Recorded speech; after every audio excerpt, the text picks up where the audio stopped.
All right, we get things rolling on the Krueg Show after a disastrous, and I mean disastrous, Warrior game. We'll get to it in a second. Warriors beaten soundly. But big thanks to Casey Bateman and the good people at Telmetrics for being a sponsor of the show today. And if you're an occupational therapist, an orthopedic surgeon, a chiropractor, or a physical therapist of any kind, Telmetrics is designed for you to use in your practice. And this can greatly benefit your patients. Telmetrics, they use computer vision and artificial intelligence. They provide a platform for outpatient rehab therapy services, both in the clinical and telehealth environments.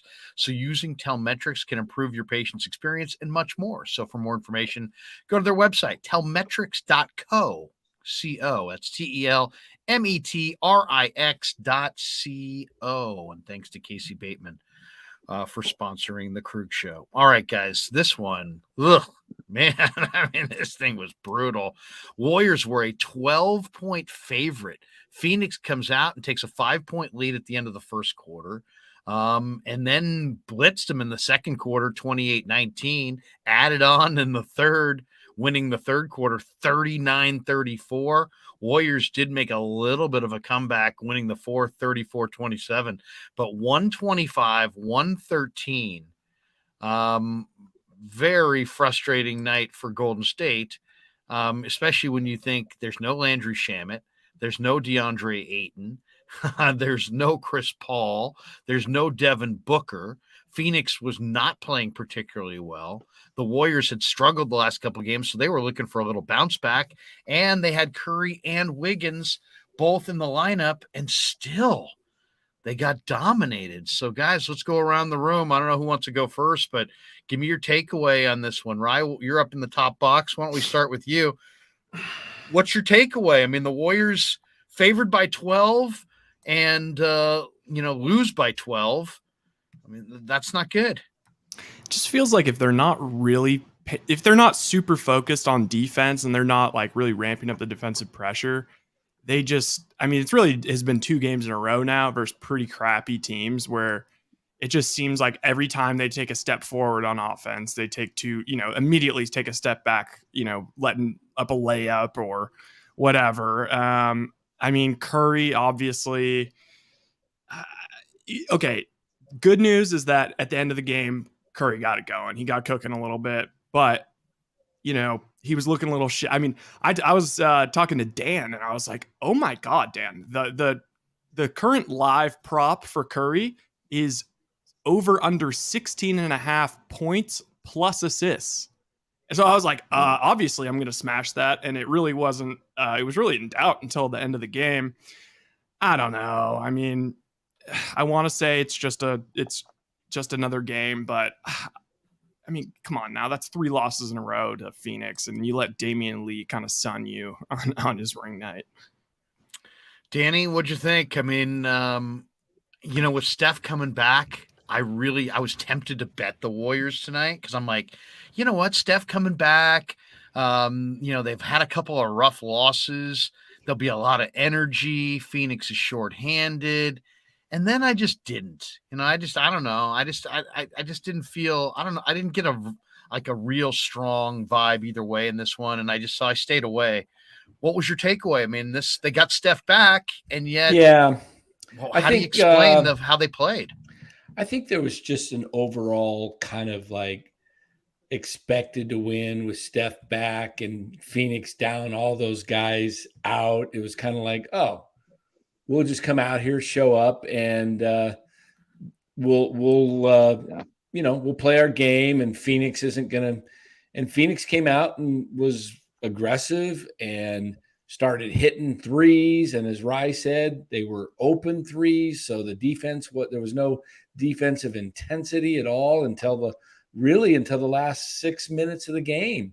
Had they played with the intensity they did the last 6 minutes, I think the Warriors would have won with and beat the spread, but they didn't show up. And when you don't show up and you're in the NBA, you're going to get beat. Baller, what do you think? Yeah, this is a tough. I know you've seen it and you watched it closely. Yeah, this is a tough 3-game losing streak that the Warriors just had to close out this home trip right? Lost to Detroit, Orlando, and now to an undermanned Phoenix Suns team. And I thought the Warriors played a sloppy brand of basketball. And you couple that with the fact that the Suns, they wanted it more. That was the vibe I was getting.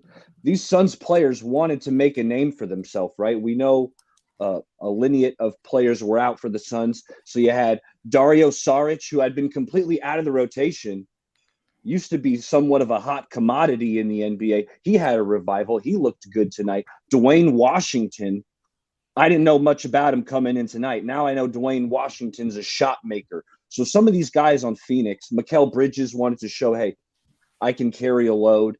It felt like the Suns wanted it more. And overall, it's a rough 3-game losing streak to close out this homestand. Frank, good evening, man. Good to see you. Thanks for joining us. We were just kind of going around giving our initial impressions of this thing. The Warriors, I don't know if you knew this, Frank, 12-point favorites tonight against the Suns. Suns team that's woefully under 500 on the road, and yet Phoenix just came out and took it. What was your opinion watching this thing? I think the Warriors lost this game in the last game against Orlando. And Monty Williams, as great a coach as he is, he told his guys, I don't care who I put on the court. If you play really, really hard at this point, these guys are going to get down. And, there's some other variables also at play. The scouting report is out on Jordan Poole. Teams know they have excellent scouts in the NBA. And the word is, if you play him physically, he's not the same player. He will bitch him on to the referees. The referees at this point are like, wait a minute, we're professionals. We know the game in many respects better than you do. We're not going to give you calls just because you complain for a foul call. And oftentimes you got these facial expressions, these wayward looks. And I think the referees are just like, yeah, some of those calls might be fouls, but we're not going to give you foul calls. And then he appears not to know what to do at that point. The second point is his defensively, Jordan's defense is just atrocious at this point. Now, it's not a one guy deal. There are other problems the Warriors have, but he's the guy. I mean, no one else in the second unit is making $30 million. And I think internally they expect him to step up. I think he kind of got something going in the second half, which might be encouraging for Fridays. But I just think this team is taking on the personality of a lot of their players where, we're the Warriors. We're going to come back and everything's going to be fine. And they're not going out and playing with the level of intensity that they have to play with. I just think they got beat bad inside tonight. I mean, look at the rebounds, 57-45. So they're minus 12 on the glass. Then look at points in the paint. Once again, 48-34. They're minus 14 points in the paint, and they got hammered on the glass. And this was a Suns team that didn't have DeAndre Ayton. So I don't know. I don't know what to say. Now I'm also reading that Jay Crowder may get dealt here in the next week or so, and Phoenix may add another piece to the puzzle in coming back for Crowder. I'll throw it to you guys. We have two people in the chat here. Sam Guile, more than two people, but back to back, these are two interesting ones. Sam Guile says Warriors will figure it out. Okay. Then Val Ramos jumps in with Warriors need to make some trades. So I'll throw it to you guys. Which is more true, that they'll figure it out, or that they need to make some maneuvers before the deadline? And if so, what are you looking for? I mean, do the Warriors need to make some trades, or is it simply Steph's got rust, Wiggins has got rust, the same way they need to figure out how to play when Steph went out without him? They need to kind of figure out how to blend back with him. Maybe that takes a game or two. Do you look at this? Is it everything's just fine and they're going to be a 6 seed and they're going to be a real tough out in the playoffs? Or, you know what? No, they need to make a move. They need to add another rotation player. What do you guys think? Where are you guys with the Warriors? Because it's January the 10th. I believe the trade deadline's roughly exactly a month away. What do you guys think? Are they fine and they're going to figure it out? No worries, or does Myers need to make a move? Well, I'll jump in on here. I think they just need to get healthy. Steph, Wiggins haven't played together a while. They're rusty. Kuminga's out. Kuminga, that's a huge thing. When you have your guys, it changes the whole dynamics of the team because the rotations change. Jordan Poole is kind of, having to carry the second unit out there, and he's trying to do too much. If you have a Kuminga out there and Poole and Wiggins on the floor, and they're all meshing and they're practicing together, I think they're going to be fine. I think they are playing to ramp up. And could they use a piece, though? They could. I don't think, unless that's a really good piece, I don't know. I do think the buyout market is probably the way they'll go, is wait for that instead of getting rid of one of their younger players. There could be some good potential wings that come on the in the buyout market, and I think that's what they'll look to do. I think that the team just needs time to gel, and they haven't been able to do it. And I don't know what's going on with Wiseman, why he's out so long. They haven't really discussed and said it's a high ankle sprain. They just said ankle. To me, 2 weeks is quite a while for a lower ankle sprain. I mean, so it makes me wonder, is this going to turn into a 4 to 6 week thing with Wiseman? And, if that's the case, I don't think you can count on him to be available. And if in that case, maybe you look to find a center, somebody that's willing to invest. I don't know. I mean, I'm getting a little concerned that Wiseman's never available. It's a great point, because the thing about it is, is it he's got an ankle and he's ineffective, and they're trying to kind of give him extra time because of he's not really in the rotation, or is he out because of the ankle? What do you guys think? Are you guys are you in the don't worry, be happy, the Warriors will figure it out, and this is just January and give it time? Or do you think Myers needs to make a move in the next month? What should be the mindset, guys? Danny weighed in, but Rye, Baller, Frank, you guys got I think they're going to figure this thing out. And much like tonight, the Warriors flipped the switch in the fourth quarter, right? The first 3 quarters, I thought the Warriors played abysmal for the most part, but they flipped the switch in the fourth, and that's what I think they're going to do. I mean, Steph was clearly rusty. Andrew Wiggins was clearly rusty tonight. And, of course, you always keep your eyes open. You're always gauging the market, who's available. But I like where we're at in the sense that we got a lot of talent. We have a lot of composure with this team, and I think we're going to be able to make a run and flip a switch per se. Yeah, I mean, the switch itself seems a little rusty. Like, it seems like they're trying to yank on it and it's getting a little caught. I worry a little bit because, we all have football brain right now. So I immediately, I saw someone said something about, oh, you know what? Good call, senior softball games, not to derail everything. I should change the background. I immediately, people are thinking Rams. Is this a Rams type thing? Where Steph is Stafford, and maybe this was, it's kind of, they're having the season from hell, trying to defend their title, or are they kind of like the Bucks, where they're one of those teams where they won the Super Bowl kind of later than you'd expect Brady to, and then there's a lot of talk of flipping switches over there as well. It doesn't seem like they've been able to. Ultimately, it all just depends on Steph. So the end of the game made me feel confident, and I agree with Danny. I don't think that they're going to make any trades. I think it's going to be something buyout market wise.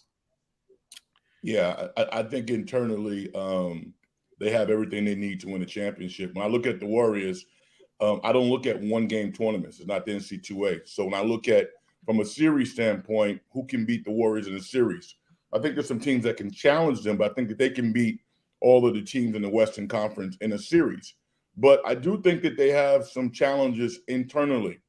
What's happening with Anthony Lamb right now is what I thought was going to happen. When you look, I mean, and he's played his tail off, and I hope that he makes it, but he's not your prototypical 3-and-D guy. He's just not. You know, a 3-and-D guy can shoot threes and play defense on the perimeter for multiple positions. He's an average at best defender. He doesn't anticipate very well, and he doesn't have lateral quickness. So the first half, I mean, he had a minus 19. And he kind of rallied a little bit in the second half because he's a tough guy. But you know, I think they might be holding. Like, I don't trust organizations. I think that there might be something going on with Wiseman. If they like it, then maybe they'll move him. If they don't, then all of a sudden he'll get well real quick. But I think that they have enough internally to win a championship. But the culture of the team, the complaining to the referees, the coming out lethargic. Mike Brown watched the Warriors against Orlando, and he told his guys, "You better not do that." And what did Sack do? They came out and they smoked those guys because they jumped on them. We got too many guys on the Warriors team thinking that, yo, we're the Warriors, we're the champions. No, you're not. You just got here. You're not the champions. It's a year-to-year proposition. So it was tough for me to watch this game because winning championships is so valuable. I'll never get on the starters. They got 4 rings. They know what to do. But it's the auxiliary players that I'm concerned about from a mental standpoint, not a talent perspective. Yeah, and you make a good point on that, Frank, with the part about Lamb. I don't even think he's out there much. If Kuminga's suiting up and Jermichael Green is there, you know, they're basically playing Lamb out of necessity because they have no wings, no height, no, you know, so they've got him out there, and they're going to end up using him up pretty quickly for his 50 games for the year. And that may be the plan at this point is, you know, we're using him because we don't have the depth, and that he'll end up not being available after his 50 games on the roster. So I think it's just a matter of, like I say, getting these guys healthy, getting them playing together and playing with the intensity. When Kuminga was out there before he went down, you saw a different Warrior team. He was ball hawking guys. He was the Gary GP2 guy, you know. He was the guy taking the defensive assignment, and he was all over. And that was fueling everything. Their defense started fueling their offense. And the way they played at the end of the game tonight, they were getting turnovers, you know, and being able to trap guys. And that's what they need to do for 48 minutes. And it's tough to do when you only have 7 or 8 deep in a regular season game.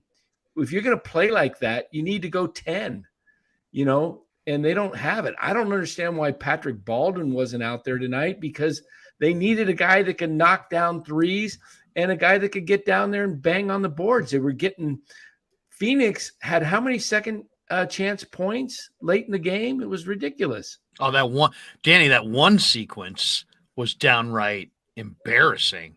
I mean, what do they have? 7 shots at the bucket in one trip down the floor? They kept tipping it and tipping it and tipping it. It was like, is Golden State going to clear the glass? The one thing about Lamb that's kind of frustrating too is he lacks length.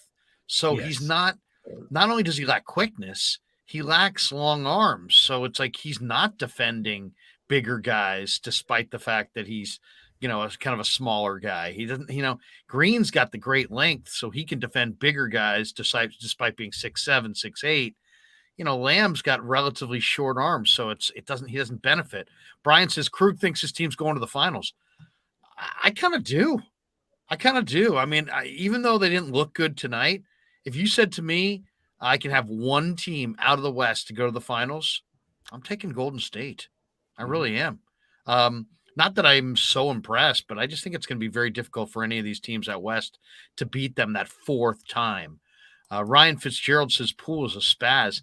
I don't know if Poole's a spaz, but Poole is a matador defender. I mean, it's just like just truly his interest is on the offensive end. I mean, I see him as almost a disinterested defensive player. And I think you got to, I mean, that's the one thing you got to show more interest in playing defense than he shows. But yeah, I mean, Iguodala was back. He played 13 minutes. Lamb played 17 minutes. It wasn't a vintage performance from DiVincenzo. Wiggins had a rough night of shooting, 5 of 16, missed all 4 of the threes that he took. Did have 5 steals. But wasn't looks like he needs to shake off a little bit of the rust. So now they head out on the road. I guess we'll find out what they look like on the road. They've been, 2 different teams this year. They're 20-21. They're a game under 500. They're 17-5 at home. So that tells you they're a nightmare on the road. Is there anything that you guys see before we, we're going to talk about some Niners and we'll get into some other things tonight, but is there anything that you see from Golden State this year, guys, as far as why they struggle so dramatically on the road? I mean, this is a Warrior team that I think has the streak still going, right? Where they've won one road playoff game in almost every single series under Steve Kerr. So it hasn't been a problem winning on the road in the playoffs. But this year they've had the darndest time, getting it done on the road. I mean, is there a reason for it? What do you guys think? Why are they so Jekyll and Hyde this year? Last year's team was much better defensively. I mean, Juan Toscano Anderson can go 6 or 7 games without playing for the Lakers. And when he gets in the game, he impacts the game. That guy's going to be in the league another 3 to 5 years. And he's a big deal. I mean, what I'm saying? We haven't seen GP3 play this year. We expect him to play well. But let's give the guy on the Phoenix Suns some credit. Damian Lee. From day one, this guy has done nothing but ball out. And he was a part of that second unit. So I just think that the veteran bench players that the Warriors had last year were more consistent, specifically on the defensive end, and they simply don't have those players this year. Not right now. What do you think of this? NoCap757 says, time to trade a core piece for bench depth. I think he says bench debt, but I think he means bench depth. That's the one thing about Golden State. Now, I was talking to Bob Fitzgerald the other day on the phone, and Fitz was like, hey, look, it's real basic for Golden State. They just got to continue to battle. And, they've probably coughed up 3 or 4 games they should have won. Maybe even a couple more in the last couple of days, to be honest. But his whole take was like, look, if they can get a top 6 seed, and right now, you're starting 5 plus Poole and DiVincenzo. So 7 of your 9 guys in the rotation. So the rest of the year, in Fitz's estimation, is like, hey, can they win enough games to, not be in the play-in tournament and be safely in front of it, maybe in the 6 seed, maybe the 5 seed, heck, maybe better if they can. And can they, out of the rest of their bench pieces, can they find 2 more pieces to Poole and DiVincenzo? And he said that, in his mind, that's what the rest of this season's about. What do you guys think about that? Do you look at them and say, well, yeah, it's really, they don't have a lot to accomplish here. They just need to kind of find 2 guys who can be in their playoff rotation off of their remaining bench pieces. I guess the question is, do you guys believe that those 2 guys are on the team already? Or do you think that one of those key bench cogs might have to come from, outside the organization? Jonathan Kuminga is one of those guys in my mind. Definitely. I'm envisioning Kuminga. He's getting better game in and game out. Before he got dinged up, I thought he was playing some of his best basketball in his early career. So Kuminga is one of those guys. There is another player, you're right, that's going to have to step up. Who that guy is, maybe Dan knows. Well, I think you're going to see, you've got your starting 5, okay? Then you've got Poole, Kuminga, DiVincenzo. There's your next 3. 6, 7, 8. 6, 7, 8. So you're really looking for 1 or 2 more guys.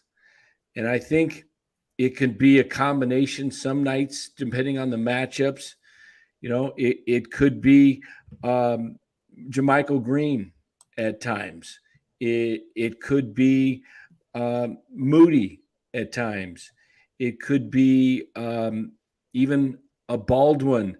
But I do think they have the guys. And then if Wiseman is healthy, he's going to be able to give you some spot minutes to go in there and play 5-6 minutes at a time, and hopefully, give Looney a rest, run the pick and roll, play solid defense as he was doing, and don't try and, get shots when you get the ball down low. Just kick it out, because that seems to be his problem, is when he tries to do too much. Just take what's there, and then Wiseman can be effective. So, and I also think Iguodala is not going to be a scorer, but he can be kind of like a coach player out there at times with the second unit.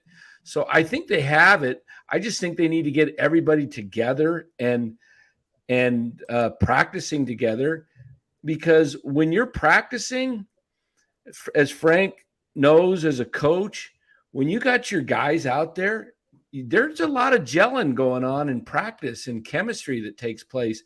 And what you saw tonight was, it looked like guys that just kind of showed up and met each other for the first time. And we're like, hey, let's play together.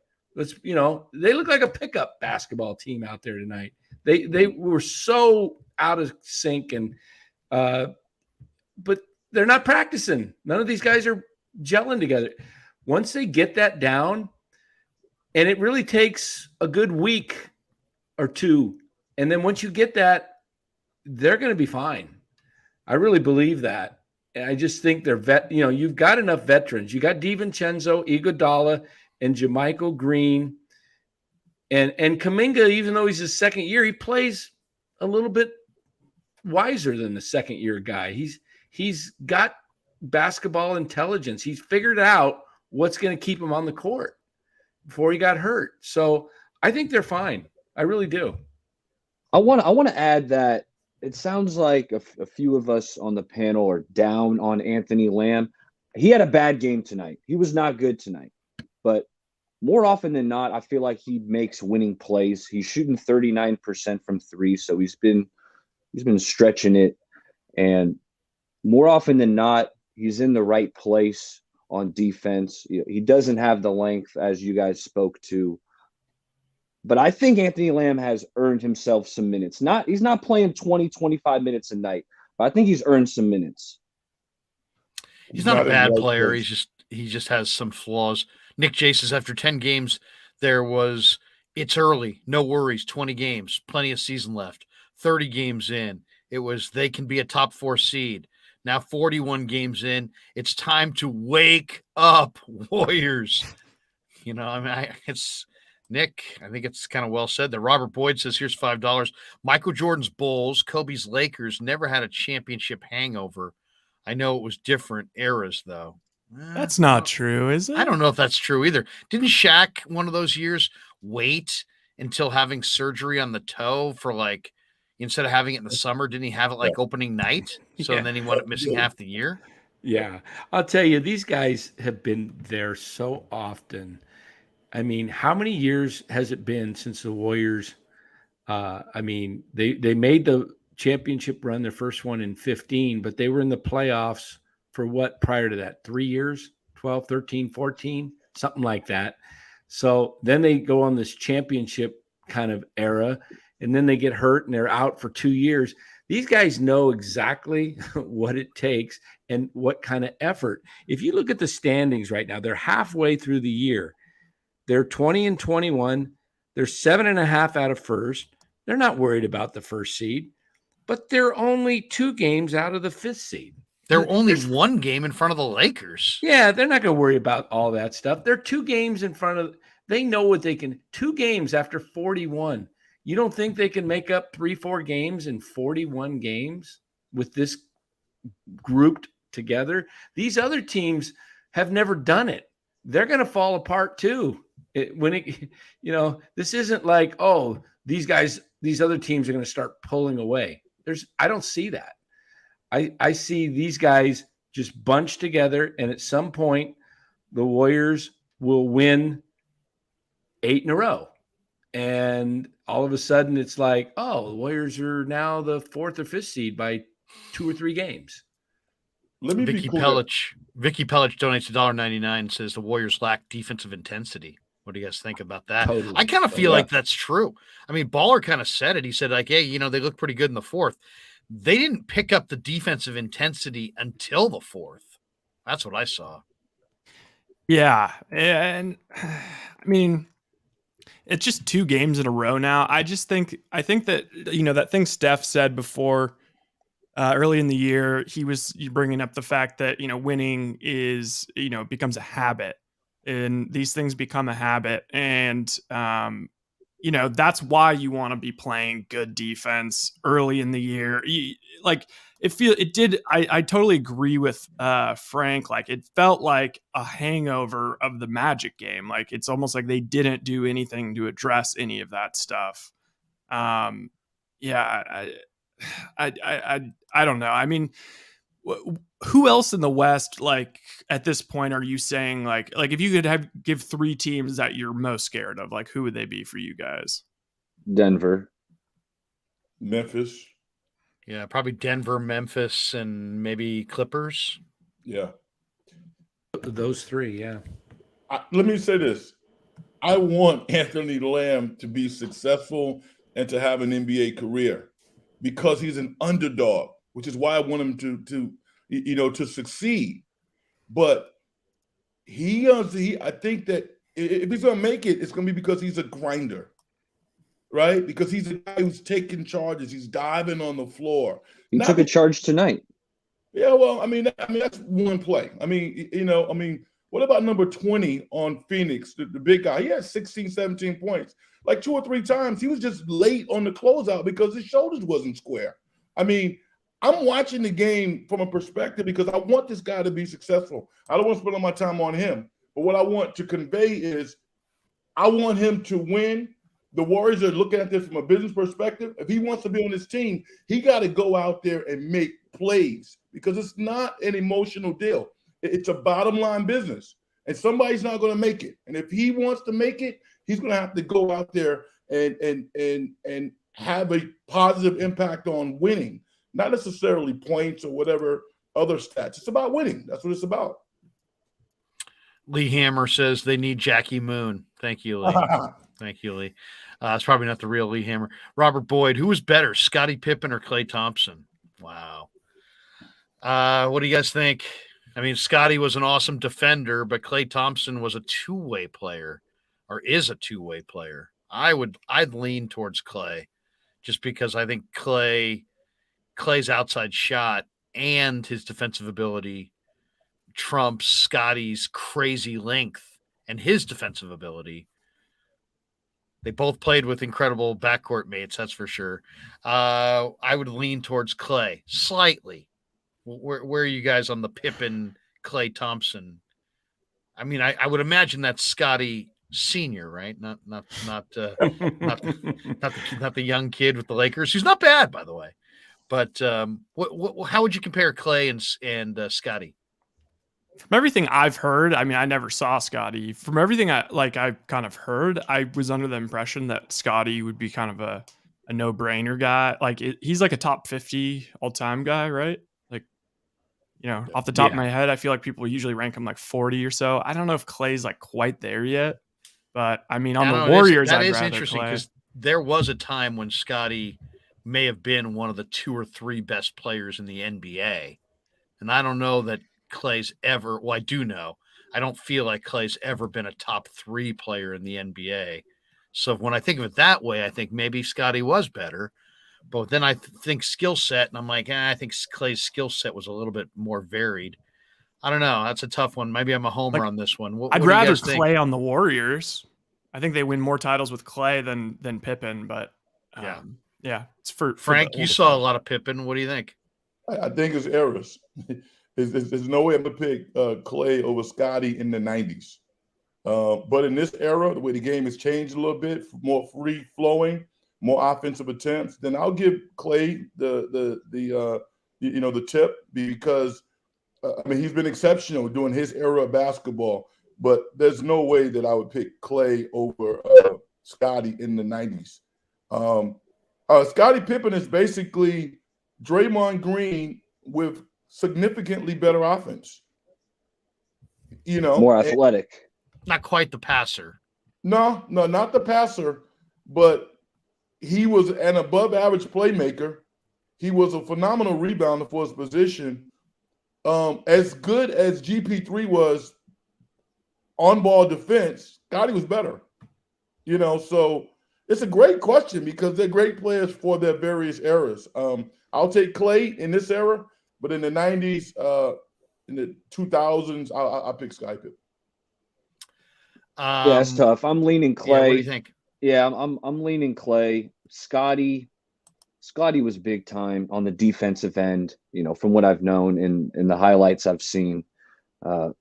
Super athletic Scottie Pippen was. The one thing I remember with Scottie that I always keep in the back of my head, maybe it was because of the documentary, but how he didn't get the ball on the game-winning shot and he let that affect him, right, going forward. And you wish that he would have had the moment to be selfless, let his teammates shine. I think it was Phil Jackson drawing up the plays. But I'm leaning Clay, but that's a tough one. Yeah, it is tough.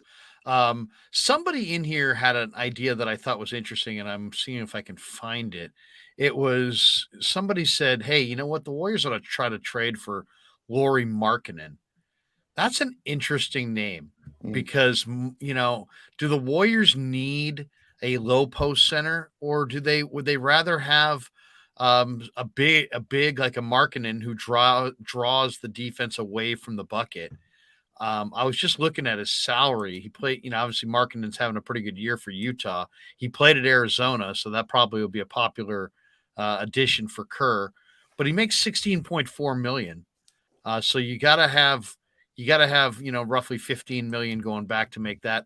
Would you trade James Wiseman, Moses Moody in a package for Lauri Markkanen, who I believe signed for 2 or 3 more years? Is Markkanen the kind of piece that obviously he's ready to play now, and he's a perimeter player. He's a far different player than James Wiseman. I don't know. I'd have a hard time saying no to that. Let's just say that. Without giving up Kuminga. They're going to want Kuminga. But Lauri Markkanen's a really good basketball player. You're not just getting him for Wiseman and Moses Moody. You'd have to throw Moody in a and lineage Wiseman. of picks. Absolutely. Yeah. It just sucks because he could have been had. He was sitting out there for anyone to have, and he's one of those guys that's like, I think everyone kind of was in on, everyone kind of believed in the upside, but then it's like, you get to your second team, and then it's just, but it's a good, finish Dirk, man. Do you agree with this guy? Do you agree with No Cap 757? He says trade for Lauri Markkanen and we win the championship. I think we probably have to give up too much. Yeah, you'd have to give up. One thing about Danny Ainge is he loves picks. He's kind of like Pressey at OKC. He's collecting all those picks. I would trade Kuminga. I would not. Yeah, I'm not trading Kuminga. I got to see more. Marketing is eye candy, man. This dude is a hell of a talent, and the way that he dunked on Chicago the other night too, there was something behind that. But he's not a high-level rebounder, and you only one person can shoot at a time. I want to see him be a little more grimy in games that matter, but I like to watch him play basketball. He's a beautiful player. He looks like the player that played at Arizona now, and I like that player, but but he has to be more physical and a higher level rebounder to me, because I think that what we would give up with the Warriors, if the Warriors would give up. I like the potential of the Warriors' young players. I really do, as two-way players. Yeah, I do too. Jaguayo 56 says, here's $2. Dubs will make the playoffs, but if the D isn't better, no title. I think that's probably pretty accurate from Jaguayo there. I think, they're going to make the playoffs. They're going to be the 6 seed, the 5 seed, something like that. But I agree. I mean, if they can't get some stops on the defensive end, and Peyton gave them that defensive weapon last year, and now they don't have that weapon. And I think they would love to make Kuminga that player. And sometimes Kuminga looks like he's got the potential to be that player.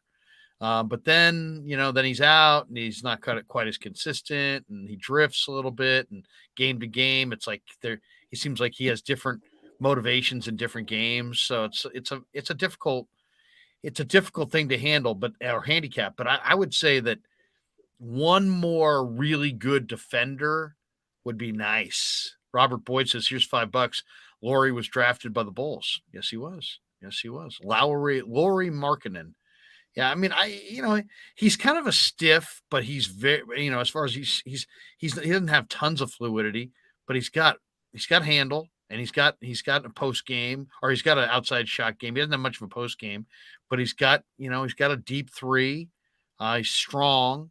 Frank's right. He doesn't necessarily do it on the glass. He's an interesting guy. Tyler Choice is trade for Caruso or Miles Turner. I know Kerr loves Caruso, but Caruso makes $12 million. The one thing I cannot trade James Wiseman for Caruso. I realize Wiseman's a long-term play and he may not get there, and Caruso's a short-term play, and but I just can't. I don't think I could go Wiseman for Caruso. And to me, that's too short-sighted. Yeah. I don't know where you guys are on that. No, Miles Turner is a free agent at the end of the year. I'd be afraid to trade anything significant for Miles Turner too, just because he is a free agent at the end of the year. So I feel like if you bring in Caruso, it's like, what are you going to do with DiVincenzo? Kind of nullifies DiVincenzo, who for the most part has been playing basketball. Can only have one white guy on the floor. Is that what you're saying? With Curry, Poole, Clay, DiVincenzo, like how many guard minutes are there to go around? Mm-hmm. Yeah, DiVincenzo. I mean, I liked him, but I fell in love with this guy, man. I love everything about him. He's tough. Yes. He plays good on-ball defense. He's athletic. He makes big shots. He's not intimidated by anybody. He can play on my team any day of the week. I love that guy, man. Yeah, I think he's the Peyton guy. I think he's the Peyton replacement. And he's got a shot. He can hit from, way beyond the arc, and he gets in there and he rebounds, and he's, like Frank said, he's all over the place. I love DiVincenzo, and we haven't really had the opportunity to really fully see his game explode with everybody intact, with Curry out there, with Clay out there, with Wiggins. It's kind of similar to what happened last year. It was like one guy'd go down and then the other guy'd come back and then someone else went down. When this team is fully intact and playing with focus and intensity, I'm with Frank. Tough to beat. You can beat them on any given night. And some nights you'll blow them out. They'll get blown out. But if this team is in a series, I can't see anybody in the West beating them 4 times. I think in the East, I think there's 3 teams that could do it that would be tough for them, and that's Boston, Milwaukee, and the Nets. I said I would not trade Wiseman for Caruso. Khalid Ibrahim says, I would do Wise for Caruso in a heartbeat. I'm sorry, but I don't think Wiseman will be that good. And he's not the only one saying it, guys. GTC Real says you cannot pay Wiseman big money. Expiring rookie deal. He's another 3 years away. GTC Real says trade him for Caruso. No way. No. Stephen J says Caruso's an NBA champion. Wiseman's a Santa Cruz Warrior. Worried Warrior says Wiseman is 2 years away from being 2 years away. That's stealing somebody's line. I don't know. I understand. I understand what you guys are talking about. GTC Real says they lost by 3 possessions tonight. Caruso can get you extra possessions. It's just such a God, I mean, that would be so disappointing to pivot off of your second pick in the draft, 7'1", 260, runs like the wind, speaks Mandarin, just getting started, really smart, and you trade him for a two-guard defender role player. I mean, it would help. There's no doubt they would make them better this year, and there's no doubt that it would probably help them win a title this year, and maybe that's what they're all about. But I don't know, long term, that could look really, really bad long term. But we have this one from Clarsard 49 says Wiseman's the Javon Kinlaw of the Warriors. And I think what he means by that is just huge talent, still waiting for that talent to fully blossom. We've gone for 45 minutes talking Warrior basketball. Let's switch over to the Niners. There's people in the chat saying, I don't want to talk about the Warriors anymore. They're playing bad ball. You can still feel free to weigh in on the Warriors in the chat, and we'll hit some of that stuff as well, unless anybody's got another thought on Golden State. But, I do want to get your guys' thoughts on the 49ers. It's obviously a playoff week. We were down in Santa Clara today. Very packed locker room, a lot of energy down there, a lot of looking forward to the Seahawks. I'm not afraid of the Seahawks in this situation. I think it's a very advantageous situation for the Niners. What do you think? Juguayo, by the way, one more Warrior chat. He says, none of the young Bucks have the dog like GP2 yet. Well, I don't know that anybody's got that in them, really, Juguayo, to be honest. Not young guys or old guys. But what do you think? Let's jump in on the Niners. Faithful since 1946 is like, talk football and 100 more peeps will join. Well, we want to make sure, since we're coming on after the Warrior game, we want to start with Warriors for sure. But give me your guys' thoughts on where the Niners are. I mean, they're going into the playoffs.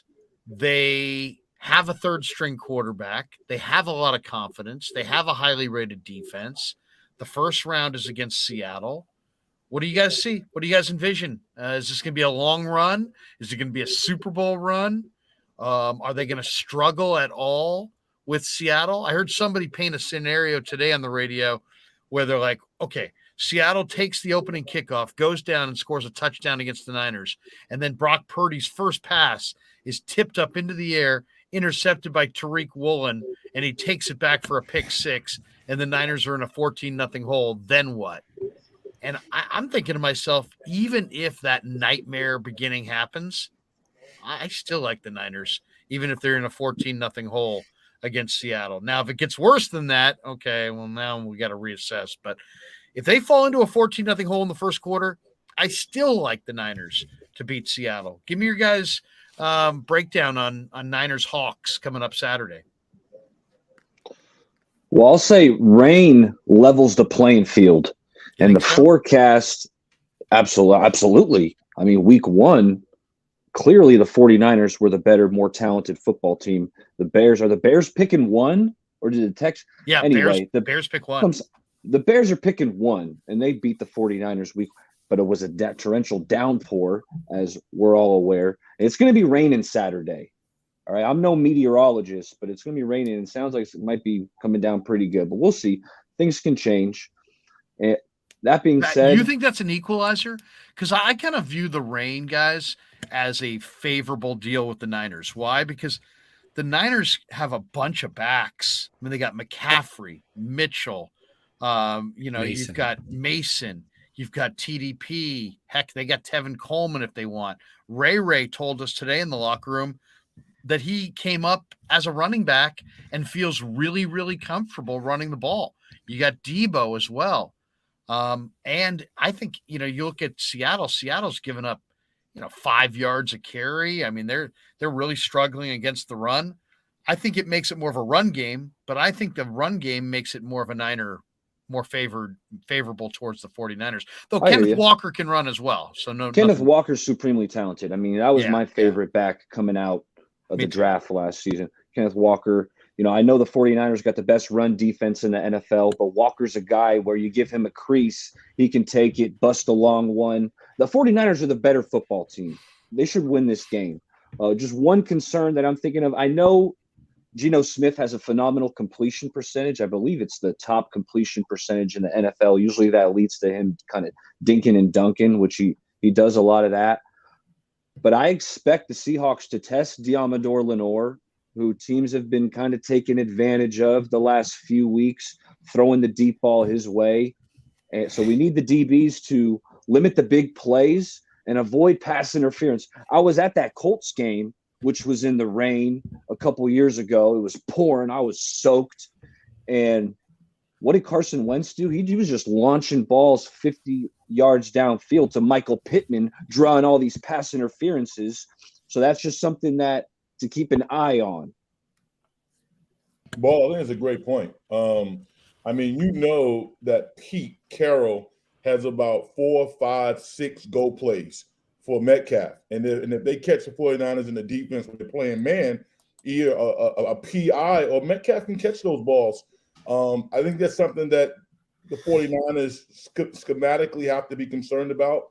And I think that they're grade A. I think they'll do a good job. The 49ers are a better football team than Seattle in every aspect. The deep ball, intermediate, running the game, tackling. They should beat this team. The only way that they don't beat this team is if they just don't show up. Seattle's going to play hard, but the 49ers are better. I think that they will win this game. Yeah. Before we welcome inside, I mean, just real quick, I'm a little worried just because, I mean, what has everyone said? You know, division game. If this was any other division, even if it was a good, like, let's say Philly was playing the Giants in the first round, what would we all be saying? Well, you never know. Division game. These teams know each other. The third time they're playing. I don't like the rain in that the way Seattle is going to come into this game is they know they're not just the inferior team. They are the far inferior team, and they came limping into the playoffs. And they've been beat down by the Niners 2 different times. Even when they had it rolling early in the season, they got completely shut down, completely dominated. So I think Pete Carroll's a smart enough guy to be like, look, how are we going to win this game? Not playing straight up. We're going to have to play a super high variance game plan. He's going to have all of those trick plays, all that stuff that's been, you know, in the push in case of emergency. He's going to break all of those things out. And in the rain, that just adds another element. I would say, like if I was betting this game, I would definitely look towards the under now before people, you know, kind of nationally realize about the rain. I think it's going to be one of those games where I think the Niners end up winning it by 7, maybe 10, but it's going to be kind of scary because it's going to be like, what I feel like the Niners have been dominating this whole game, and yet somehow here we are in the fourth quarter and they're only up 7, and it's like all it takes is one thing. That's my thoughts. Yeah. The last Seattle Niner game was close. We welcome in Cy Money, the man who's locked on Warrior basketball. Man, that was a locked on loogie of a game. Huh? I mean, Jesus Christ. My goodness, Cy. First of all, I guarantee the Warriors, the Niners will cover the spread Saturday. I have zero worry about the Seattle Seahawks. They are What is the spread, by the way, guys? What is it? I think it's 10 and a half. Is it 10? 9.5 or 10. Wow. And I think the Niners so easily cover that. It's not going to be a close game. Seattle is not in the same league with the 49ers. It's not even close. Yeah, so that's my thought. I think Seattle's already kind of this has been a good year for Seattle, right? I mean, Pete found Geno. They had a great rookie class. They kind of proved who they were. They've got a top 5 pick from Denver. You know, it's like win, lose, or draw. I think it's been a good year for them. Golden State 49ers says $9.99. Hey, y'all.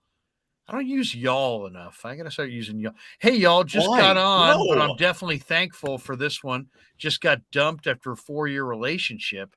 Thanks for helping clear my mind. Congrats on 10,000 subs and keep killing it. Golden State 49ers, we're here for you, brother.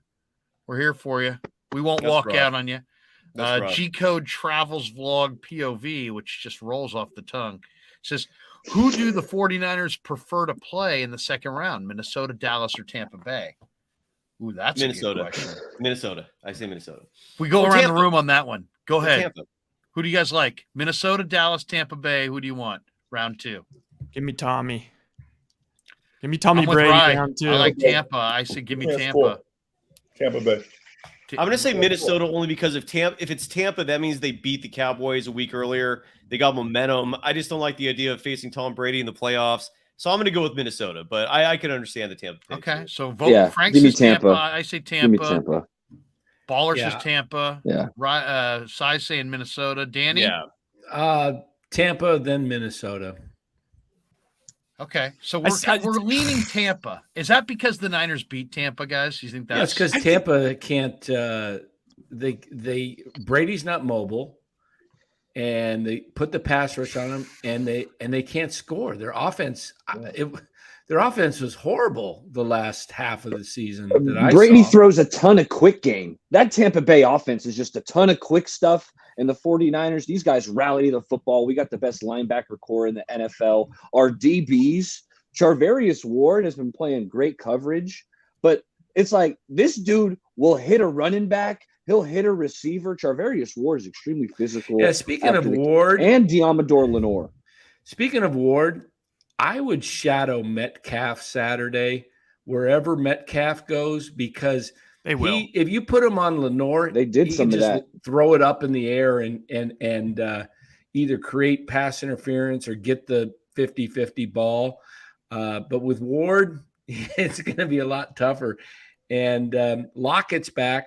Another thing about the game, a lot of people are saying that a lot of people are saying, well, this is the first team that Purdy's going to face for the second time, and they're going to have, a book on Purdy. Remember, Brock Purdy played with an oblique and could hardly throw the ball downfield that game. He was in severe pain. He injured it Sunday. It was a Thursday night game. So it was a game time decision whether he was going to even play. So the arsenal's fully open with Debo back, CMC, Yep. Ayuk, Jennings, Mitchell. I mean, it's a full Kittle. onslaught. So pick Kittle. your poison. Your poison. I mean, however Seattle matches up, and I expect them to come in with a different look on defense. Kyle's got a plan to do a different offense. So it's going to be very, very tough. How do you practice all week for Kyle's motions and schemes when you've got Debo in the backfield and McCaffrey, and then both go in motion? You don't know what's going to, there's just too much. I love Seattle from the standpoint. I think Mooney and DK are going to battle. And I think Mooney's a Niner because DK's in Seattle. And so they said, hey, man, we got to have somebody to match up with DK. And those guys, he got in DK's head in that first game. All right, here's a question I want to throw your guys' way because I think it's interesting. We've all watched Brock. We've now watched him go 6-0, right? Isn't he 5-0 and then wasn't the Miami game the sixth game?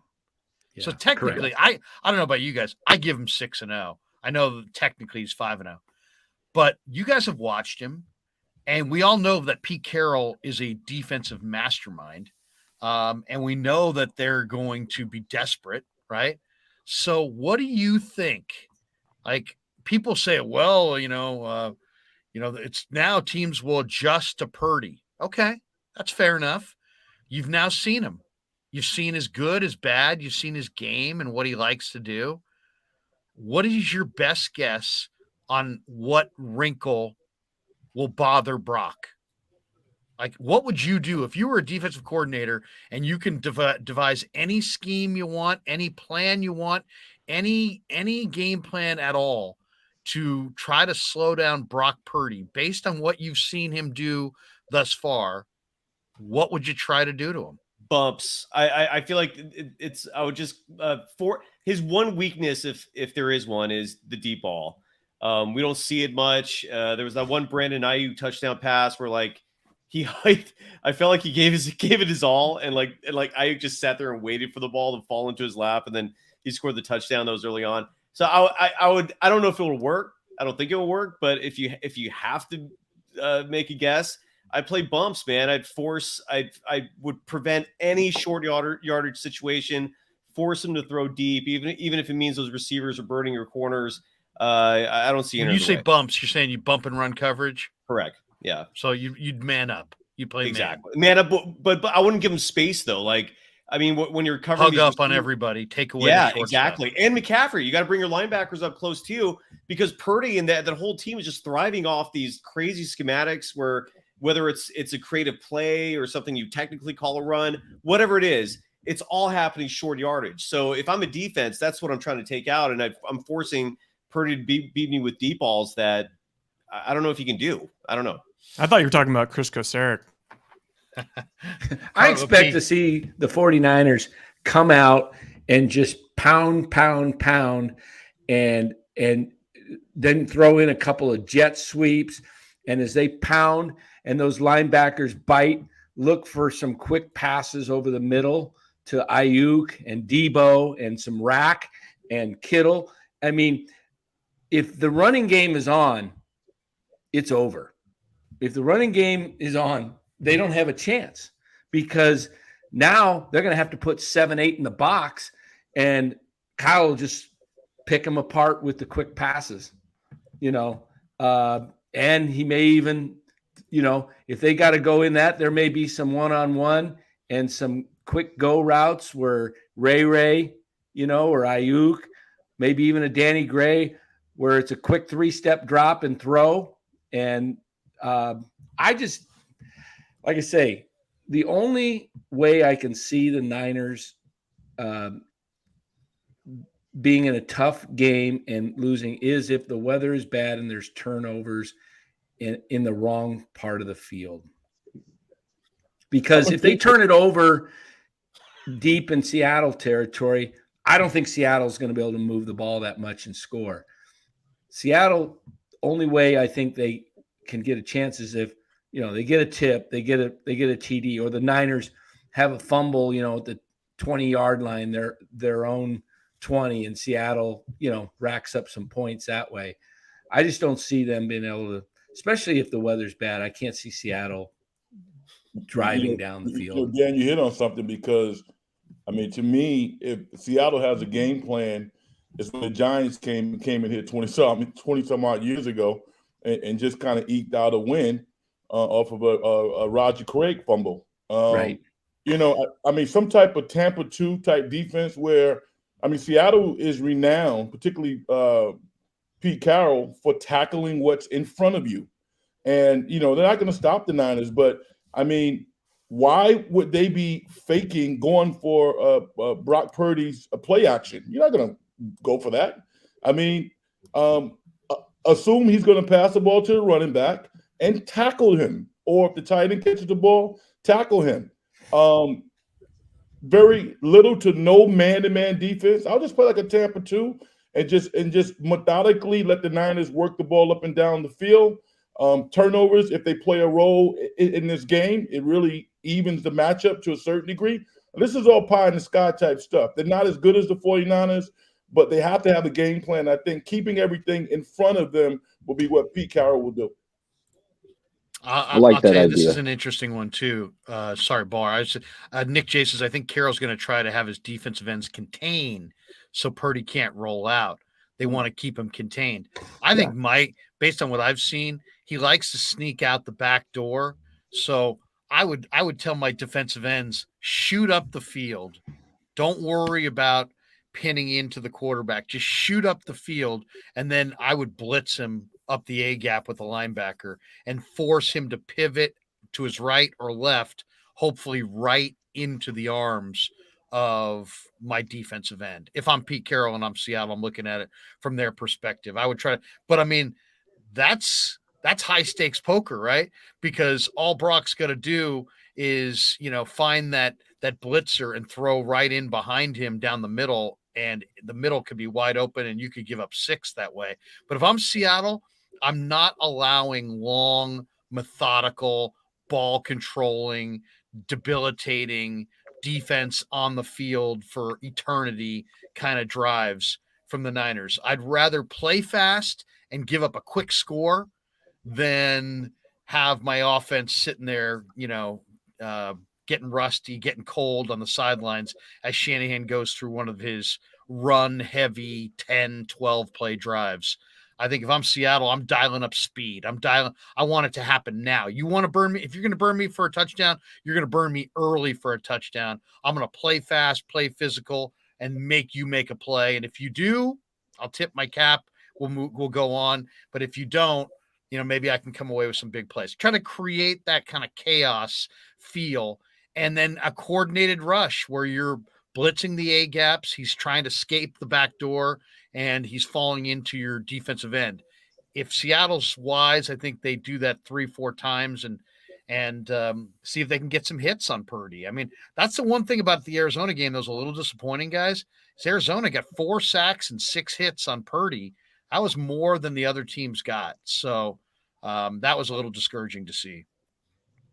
Well, J.J. Watt blew past Burford a couple times, the right guard. Yeah. But if we're talking on how I would defend Brock Purdy, Nick hit the nail on the head there. Keep him in the pocket. I'd probably rush 5, and I'm playing I'm playing man, probably cover one robber. I do want to take away the middle of the field because I think that's kind of similar to Jimmy. Purdy's better than Jimmy, but similar to Jimmy, Purdy works really well over the middle.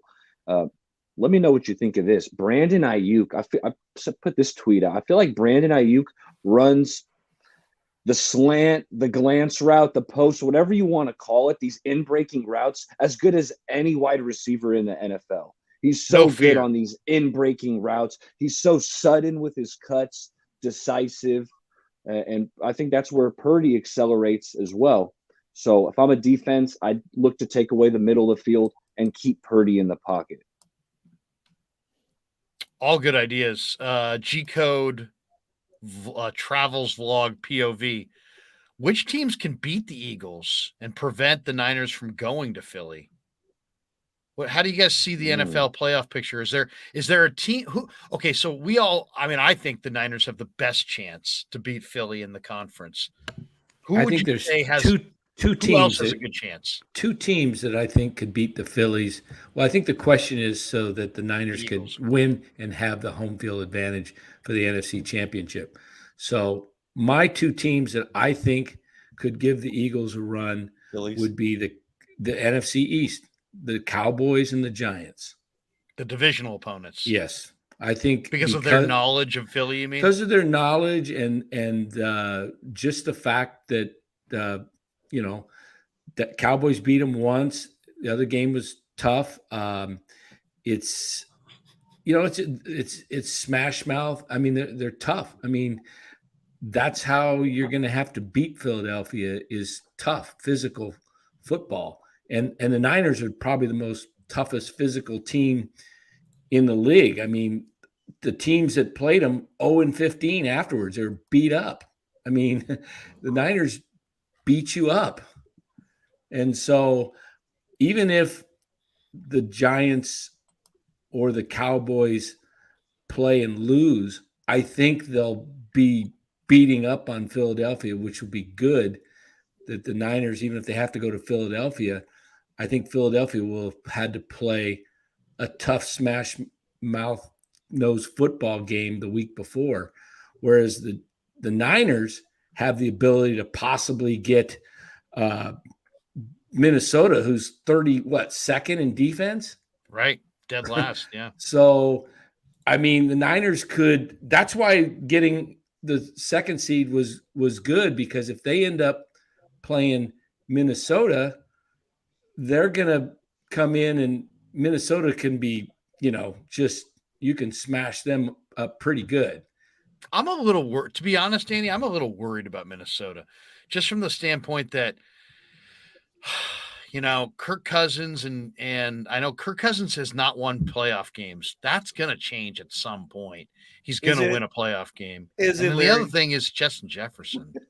Justin Jefferson is just, I'm very concerned about Cousins to Jefferson all day, kind of like, going way back when Anthony Carter lit up the Niners for close to 200 yards out of Minnesota in a game at Candlestick. It's like that awesome receiver sometimes can win the day. And dude, who's I don't better know. right You now put than Jefferson? Put that You put some blitz packages together on Cousins. He reminds me of Jim Everett. Chris Yeah. Everett. Chris Everett. Yeah, Chris Everett. And that's Bill Martin, by the way, senior softball games is asking about. Oh yes, we're getting asked the question. Can I get Bill Martin on the show? Yeah, him and I He's a are weather guy. surfing buddies, and he's such a good dude, Larry. You know him. He used to come on yeah. KNBR all the time, Oh, like he's way a back character. when. I don't know if he still does, but you Yeah, know, he's the a field character. itself at Levi's is a pretty good field for drainage. It's not like Chicago where it was like, you know, you're running through puddles and stuff. This is a good one from Nick J. He says, "Can we English Premier League it and get Jair Alexander on loan?" Yeah, that would be great. Yeah, what player could the Niners get on loan to help them win the Super Bowl? Jair Alexander had an incredible day against Jefferson. Cy, you joined the mix after your Locked On show, and we had jumped from Warriors to Niners. But I feel like we ought to give you some opportunity to give us your quick thought on Golden State, since you kind of came in. We had jumped to Niners. Can you make sense at all of this shellacking? This was an ugly game. Golden State was 12 and a half point favorites, and they went up losing on their home floor by 12. it was pathetic. I mean, look, the recurring theme from the last two games is that the Warriors have been getting absolutely killed inside. Against the Orlando Magic, they were outscored in the paint 52-26. Tonight, slight improvement, but still outscored 48-34, which proved to be the difference considering they lost by 12. And this is, I mean, if there's the only bright side I saw to this game is that Klay Thompson is clearly back. I mean, there was some concern about that knee soreness. He's as late of a scratch as he could possibly be against the Orlando Magic. People were wondering, is this serious? Was it a one-off anomaly? And it was a one-off anomaly. He came back tonight, scored 29 points. He was pretty much the only player contributing positively for the Warriors. I know Steph had an okay game. It's about what you expect. But this team's front court sucks. And I mean, the bench sucks, but the front line right now, Steve Kerr made this really obtuse statement to the media yesterday. Today's Tuesday, right? Yeah. Where he basically said that he acknowledged that the front court of Draymond Green and Kevon Looney are suffering from wear and tear, and he's worried about that. And he referenced the fact that injuries have beset the front court with JaMychal Green, the COVID, and this right leg infection, whatever that is. I haven't gotten any specifics on that. And then Kuminga's been injured with the foot sprain. Wiseman's been out. But it's like, Coach, you've been DNPing these guys all season. I mean, you've been running Draymond Green 35, 40 minutes a night routinely just to try to win, meager regular season games. We've got some lightning out there, which you're not winning anyways. Kevon Looney tonight was borderline worthless at 1 point in 21 minutes. I know he got rebounds, but he certain teams he doesn't play well against, and usually it's faster teams. This is concerning, and Kerr in the post-game press conference talked about the team needing a wake-up call. It's like, what is this, like the 20th wake-up call that this team's getting? I mean, we're at the midway point. This was game 41 tonight. This is concerning. And it could be a simple fix. It could be just Kuminga and Wiseman coming back, could fix things. They got to start winning road games, but you're 20-21 at the midway point. That is mediocre. That's average at best. It's starting to reek a lot of 2021. And I don't know if the team's going to pursue the buyout market, and they have an open roster spot. I don't know if a trade is something they would consider. I mean, the fact that Moses Moody got a DNP tonight is baffling. Patrick Baldwin Jr. got a DNP tonight. That's baffling. I don't mind Ty Jerome and Anthony Lamb. I've been critical of them most of the year. I'm at a point where I don't mind them if they're not taking minutes away from other players who might need it. I would have liked to see Patrick Baldwin Jr. tonight. He's been playing decently. I agree. Why are we not seeing him?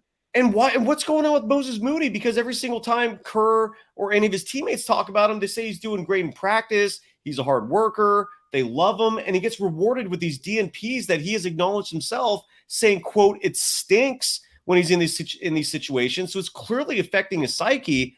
I'm as baffled as you guys. The only conclusion I keep coming to that makes some sense is that Joe Lacob has his hands over a lot of things, which could be why Bob Myers is his last year of his contract and maybe wants to get out. But and there's a clear divide between what Steve Kerr wants, because those comments about the front court could have been a subliminal message to Lacob saying, I need some damn help, and the help I want is not these lottery picks that you've given me. And that, I feel like that's the divide there. And I don't know if hopefully it resolves itself and we're laughing, and rejoicing over a repeat world championship 3 months from now, 4 months from now, whatever it is. But yeah, this is concerning. And I would love your thoughts. I would rather see Moody and Baldwin get minutes over Lamb and Iguodala.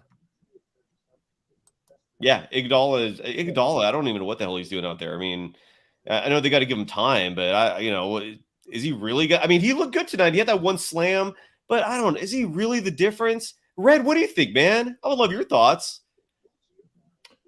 I'm enjoying your commentary. I've said it all year. I mean, you can very easily build a narrative that somebody can't play if you don't play him. Yes. Right? But, if you play them and then they start to debunk your narrative, that doesn't make you look real good. So when teams talk about injuries, I'm suspicious. I think there's something out there that's going on that maybe the Warriors are kicking the can to try to get this, quote, veteran guy. Otherwise, it's inexplicable why Moody wouldn't get in the game. Why? It doesn't make any sense. So, I think after the trade deadline, we'll know a lot more about this Warrior team. We've talked about it tonight. Internally, with their personnel, with what they have enough to win a championship.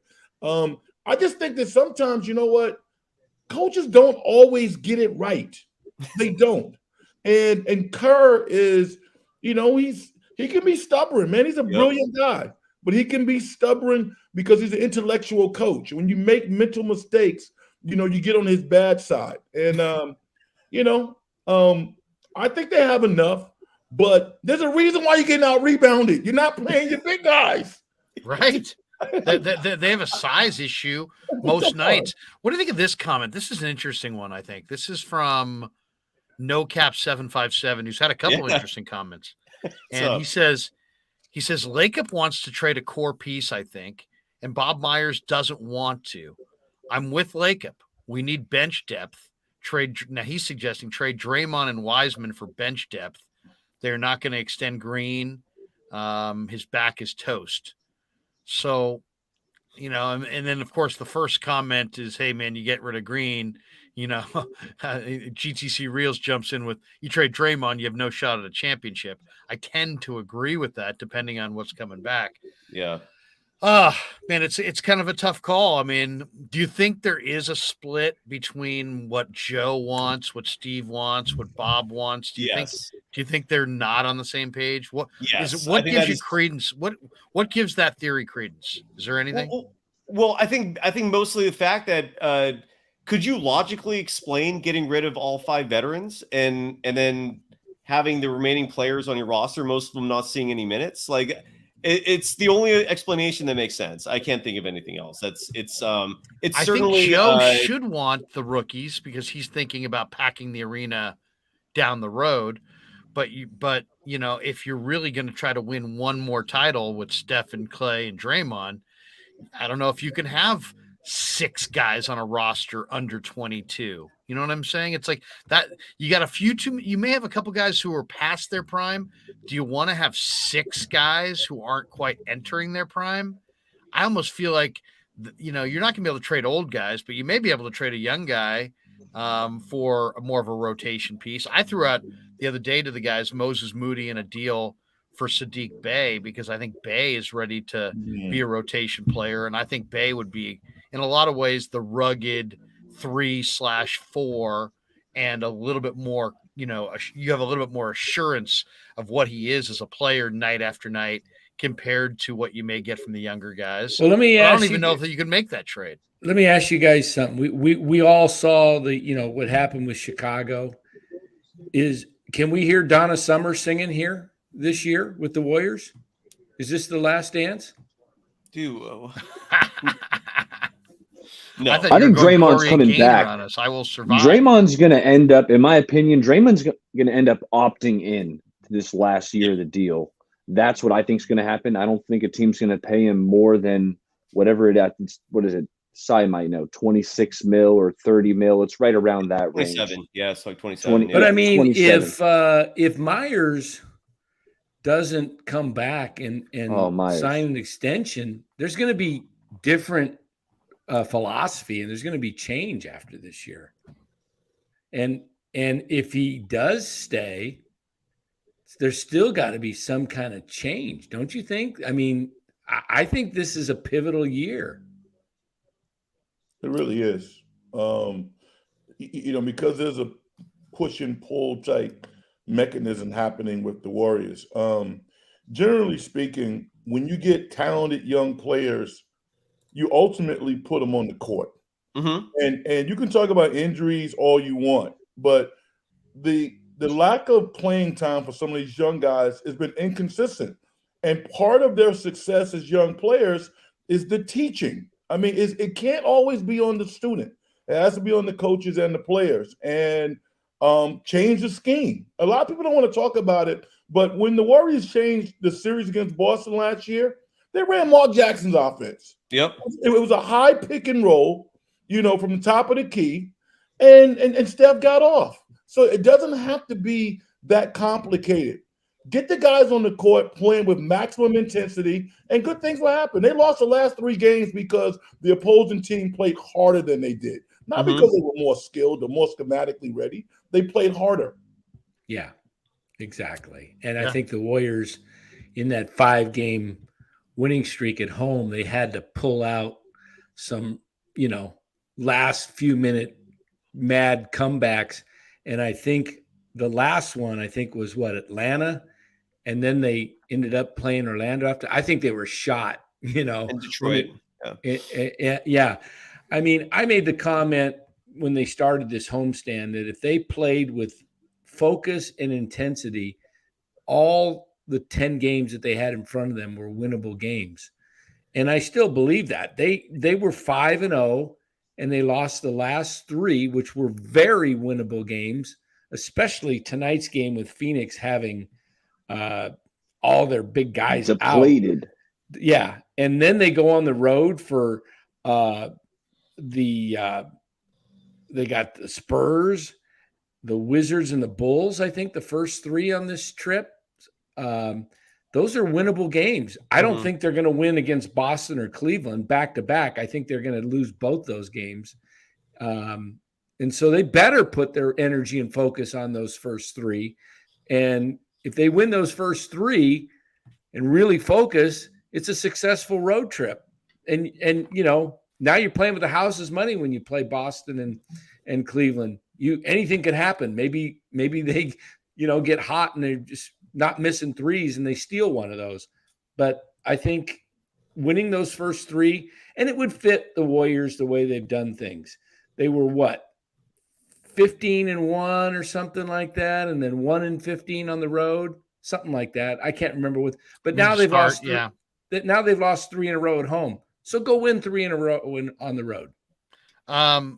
It has that kind of rhythm to the season. At the end of the day, it's like ups, downs, and then you look up and you're like, hey, it's 500 team. It's a 500 team. Let's hit the chats, a couple of these.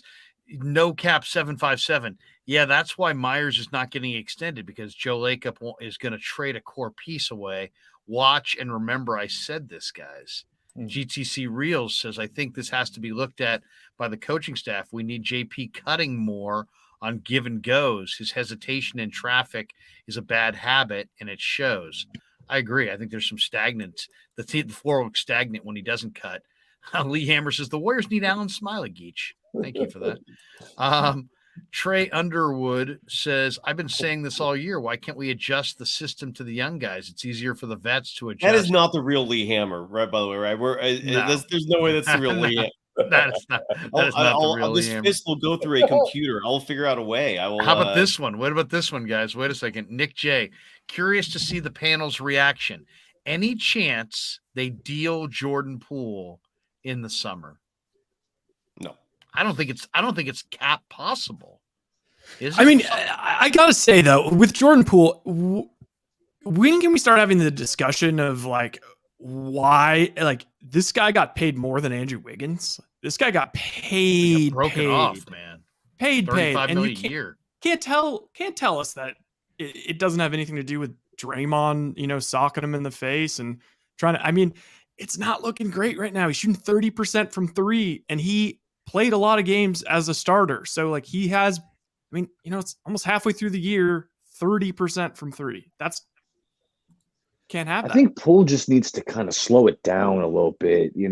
Some of his movements are herky jerky. Like Warriors like to run an up tempo offense, but I just feel like Poole is moving too quick. Speaking of that herky jerky, I felt like he was invisible for the first 2.5 quarters. He came on strong in that third quarter and as well in the fourth quarter. But I remember midway through the third thinking Jordan Poole's been invisible. Then he did turn it on and played better. But I just feel like he's a Poole rhythm needs player. to slow it down. He's a rhythm player who has a hard time getting his rhythm consistently. Yeah. What do you think happened with the league? A few weeks ago, they were calling the Warriors for constantly carrying the ball. I mean, Poole's still carrying the ball. Why would they all of a sudden crack down for a couple of games? It wasn't a couple of games. It's just the players are just cleaning it up. It's Jordan Poole carrying like he used to. He's cleaned it up. That's mostly what happened. It's the dramatic ones. It's the one where you're dribbling on the far right side and you're just going to pull it all the way across. That's the one that they're trying to avoid. And that is actually one that he loves. Yeah. So that's part of it. He loves the massive, carry on the drive. And, they're nailing him for it. But I Baller just think that he looks a little inconsistent just overall. Well, he is, but Baller brought up a great point because over the last 10 games, he's been averaging, I think, over 28 points a game, which is great. Like he's scoring, but there are a lot of empty points, and it's coming concurrently with a horrible 3-point shot. I me's when Ryan brought up that 30% clip, that would be good for the last 10 games. I mean, he had a game, I think, in Brooklyn or New York where he was like 1 for 11. So it's been awful over the last 10 games. 9 of the 10 were just abysmal. Well, ill-timed turnovers, and the turnovers, but the 3-point shot is clearly the biggest issue. So tonight he was hesitating. Like I don't think he put up a 3-point attempt in the entire first half. And he finished the night actually statistically. He finished great. He was 4 for 7 from beyond the arc. He was second in the team in scoring. The Warriors just got killed inside. They just had. The Suns were getting so many second chance points. They out rebounded them 57 to 45. They killed them. They outscored them inside 48-34. The Warriors are just a Bismack Biyombo, Cy. Bismack Biyombo was killing this team. And by the way, Larry Krueger and I both a year and a half ago were clamoring for Bismack to come to the Warriors because he was sitting there unemployed at home in the middle of the season, and the Suns were the ones who eventually picked him, who called them. I don't know why the Warriors are so hesitant to get a big, man. It's weird. What the hell's up with this stupid Suns team? Oh, sorry. No, I go after you. Go ahead. What the hell's up with this stupid Suns team and their stupid center, like backup center randos that just dominate the Warriors? Like Jock Landale looked like the best center in the league the first two matchups, and then tonight it was everybody else. Like, what the hell? As a basketball fan, I got to tell you, man, I mean, I pride myself on being a talent evaluator, and he can change, but it pains me to watch Jordan Poole play basketball. I mean, seriously. In what way, Frank? In what way? No, this guy is an all-star. He has all-star talent. He's one of the top 12 two-guard / scorer point guards in the league. And to like game against Orlando, the last play, dude trips over like a burger on the floor. And that doesn't happen. And here's the thing. You guys talk about the Warriors' poor rebounding. Know why it's so poor? It's because the perimeter guys, particularly Jordan, is getting beat to the basket, and they step up to help defend, and the weak side rebounder gets the ball. His defense is just atrocious for somebody with that level of talent.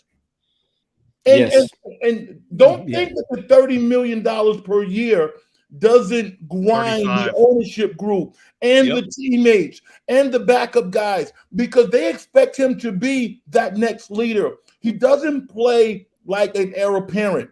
He plays like a super talented guy who can dazzle you. But the leadership qualities that you look for making basketball, Dante DiVincenzo plays like a leader on the court. Yes.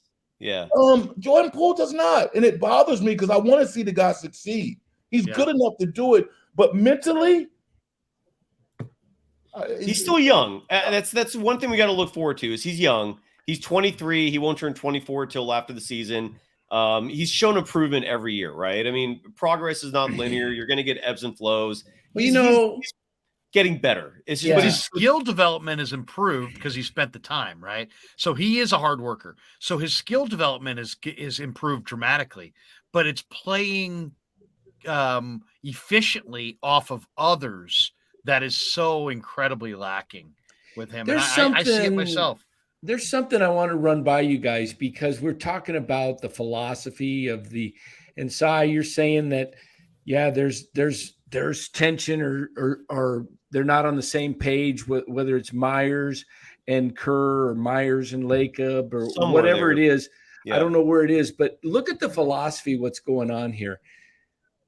The Warriors coming off a title did not pay GP2 or Damian Lee or Otto Porter, and they went to go with the young guys, and they're not playing the young guys. Right. So That's where the something divide is really there's tension somewhere there. That's And the divide. I think that's why Myers hasn't signed.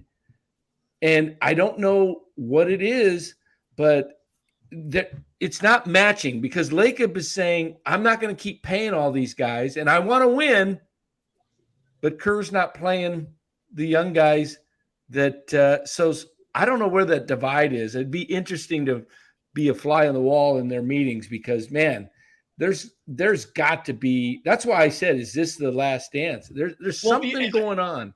It's not. It can't. It's not. I don't agree with that only because Steph is going to be here for a few more years. I don't see his peak dwindling. Clay's is back. I'm happy with his performance. It might be like the dynasty might end, but I mean I don't even know if you can say that. As long as they got Curry, Clay, and Dre, I don't know if you can fully say that.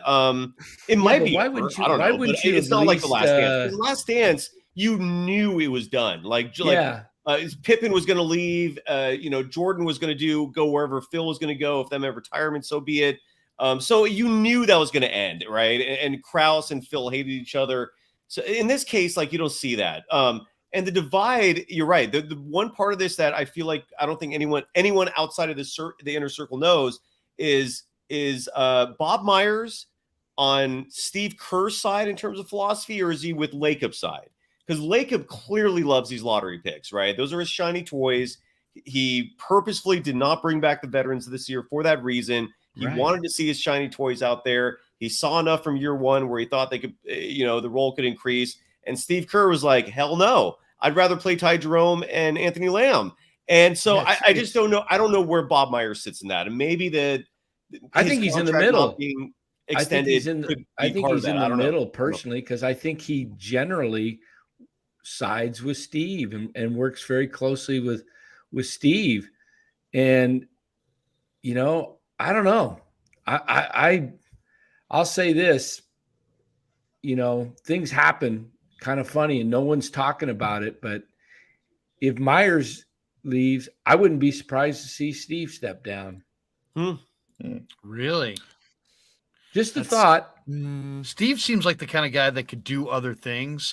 But then when I've asked him about it, he's like, hey, man, I love coaching basketball and I got a great job. And I don't know. I sometimes I think he's a lifer, but there's the guy could run for president of the United States. The guy could have a political future. He could be, he could be, any number of things. He's got that kind of skill set. Golden State Niners donates $9.99. He says, don't think we should get rid of Draymond, especially playing defense at the level he is. Doesn't this Warrior 2 timeline situation feel like the same thing that is happening to Trey Lance?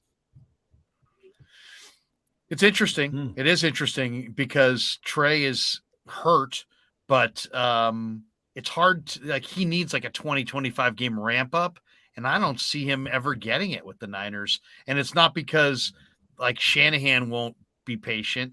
It's like everybody won't be patient. The fans, the players, the media.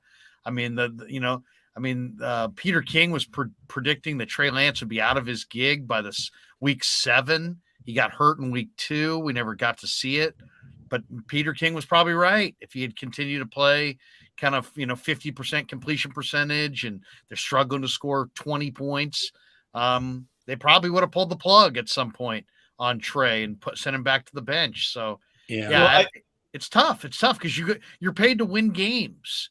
And it's like, I've always, we used to do this thing when I was doing personnel where we would go through every team in the league and we would determine how many players they had on their roster in what we considered still the prime of their career, as opposed to how many guys were pre-prime, how many guys were post-prime. And that's the one thing with Golden State is that they're a little bit pre-prime, post-prime. And really, the guys who are in their prime are like DiVincenzo and Wiggins, right? Maybe Jermichael Green, right? There's a couple of guys in there that are in their prime, but there's a lot of really young guys and there's a lot of really old guys. And it's like, it's going to be a real challenge to win another title without, if you said to me, what does Golden State need?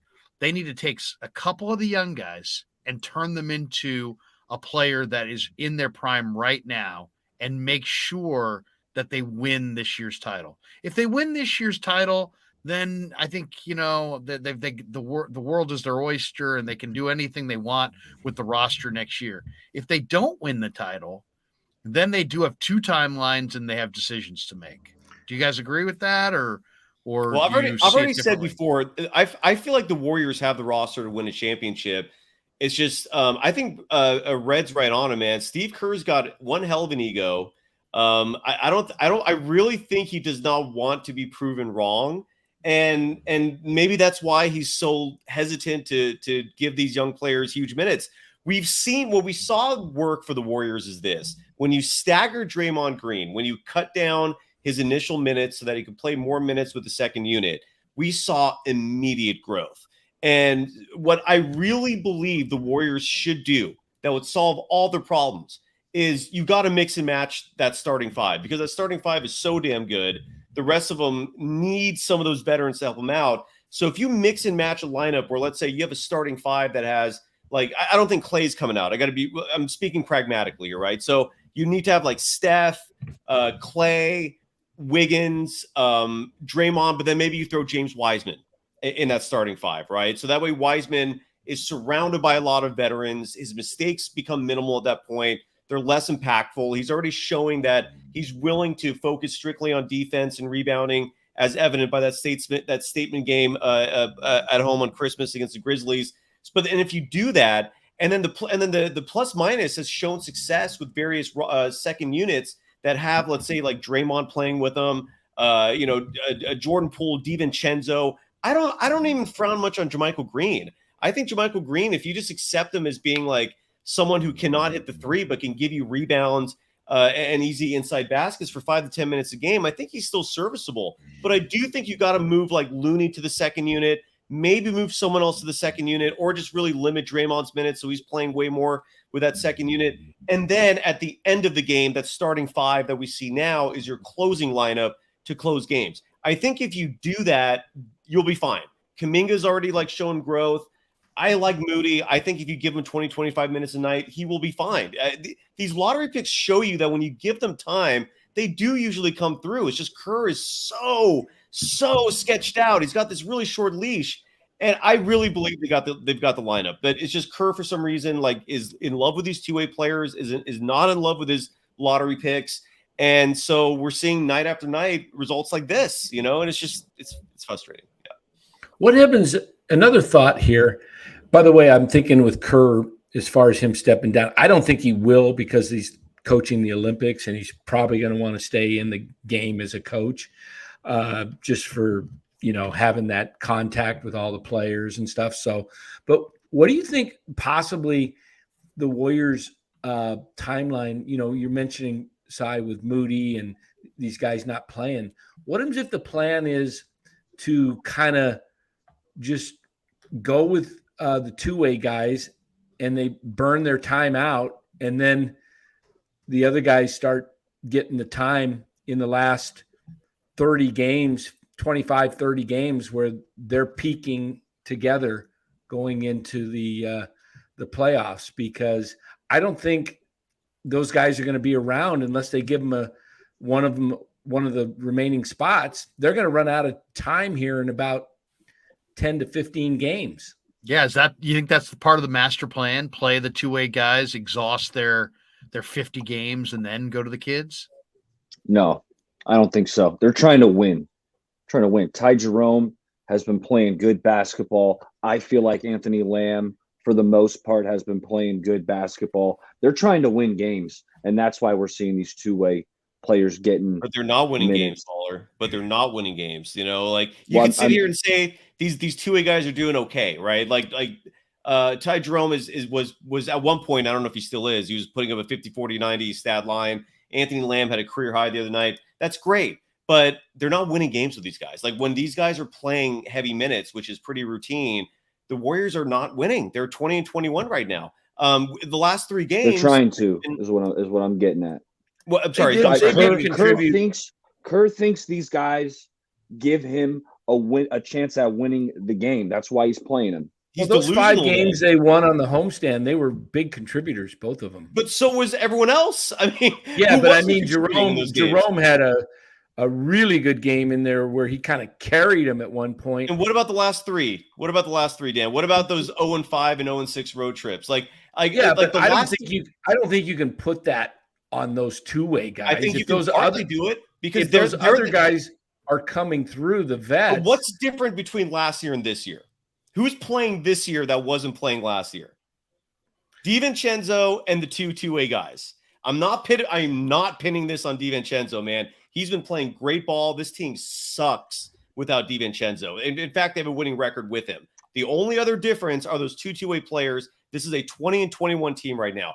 I do not understand people defending these guys. I'm no longer criticizing them. I'm not going to jump on them and harp on them anymore. They're doing okay. I don't mind them staying on the team. But to rely on them for heavy minutes, that is just not a recipe for success. Who should be getting the minutes? Yeah, Moody, and like tonight, for example, Moody and Patrick Baldwin Jr. getting DNPs is absurd. At least give them a try. And if you're still losing with them, then say, okay, we tried this. They haven't tried this with the young players the whole year. Kuminga's finally getting some reps, and what a shocker. We're seeing great results from it. Like, why don't we see the other two, man? What the hell's going on with Moody's? My question. Here's the deal. And I think Kerr knows this. If they don't have room for Ty Jerome, he's getting a spot on another NBA team. If anything, he's proven this year that he can play in the NBA. So I'm not really worried about him. Lamb is another story. If the Warriors get rid of Lamb, I mean, it will hurt because the guy is the quintessential underdog. But there's not going to be other NBA teams clamoring for him. So I defend Ty Jerome a little bit because you got to look at Ty Jerome's side as a third guard who has been pressed into action. But he's not a two-way guy. He's an NBA player. And I guarantee you, if the Warriors didn't have him on the team, he would get a job like the next day because he can play.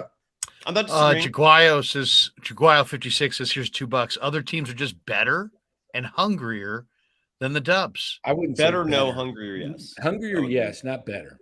Yeah, better is a hard thing to argue, but yeah, I think these teams are more focused. I think they're getting everybody's A game.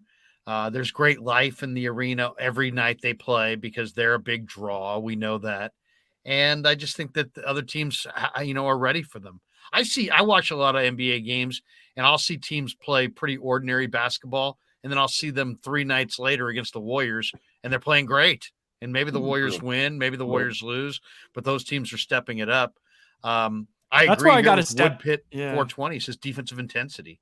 I gotta agree with Cy here on Lamb and Jerome, because I part of me is rooting for them just because it's like a good story and all that, and I do think there was a time early in the year where play these guys to make a point. Lamb's a good story, Ryan. Have you read the lawsuit, by the way? Well, I mean, I don't know. There's a lot of good stories that happen to be also horror films, but wait, what? I don't know. Okay. Whatever. Friday the 13th was a good story. Yeah, it was a good story. But anyway, I still go. I lost my train. Oh yeah. So the thing is, it's like, okay, those guys are, they were maybe necessary early in the year to make a point to the young guys, but as far as like, I feel like Kerr likes them because they know where to be on defense and they know where to be on offense. But like, who cares if they know where to be on defense and know where to be on offense if they aren't good at defense? Because exactly, offense is sort of more like whatever, but the identity they're struggling for right now is defense. And in the past, when they've played these kind of scrubby guys, or guys that we thought were scrubby at the beginning of last year, like Peyton and even, Damian Lee, like these guys play JTA, they play defense. Like that's what they need, is people playing defense, especially when it's like Jordan Poole and Clay is not quite locked into form. And no Wiggins. Like it was so glaring with all those guys out there. I mean, it was a layup line versus Orlando. Tonight was embarrassing again. But I mean, should we really be surprised if Ty Jerome it also annoys me when they start heating up and like have these, like they kind of go off, because it's just like, hey guys, we're gonna do this. We've been going for an hour and 45 minutes. I gotta run, you guys. 11:40. So I'm gonna do this. We're gonna play some spots here. Then we're gonna talk a little Brandon Belt to Toronto and maybe play a Niner interview.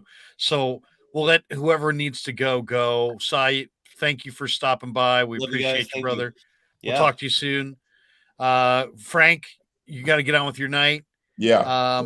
Always awesome to hear your perspective, and hopefully we'll get you on in the next couple of days, next couple of games. We'd love to have you back. Thanks Good to see you. I appreciate y'all. Thanks, care, Frank. And thanks, Frank. Baller, you want to hang or you want to jump? No, I'm out of here. I'm out of here. It's getting late for me, but hey, had a blast as always.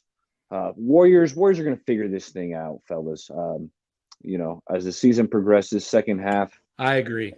And come playoff time, I know, we already talked about the switch, but this team's going to be ready to roll come playoff time, and looking forward to it. But I want to see a better brand of basketball, because it's like this. It's been a roller coaster ride just with the style of play. Yeah. Like it's been frustrating, and then they put together a nice 4 or 5 games where it's like, all right, they're progressing, they're looking better, and it's more appealing to the eye. And then there's just seems like we're going through another downturn this last 3-game stretch. So it's been a roller coaster ride, but I think the Warriors are going to figure this out. 49ers get this win on Saturday. Had a blast talking with you guys, and I'll talk to y'all soon. Hey, what's on that hat? What kind of hat is that? Is that a Warrior hat? Yeah, this was a championship. This was like the championship hat. I want to say it was KD's last year.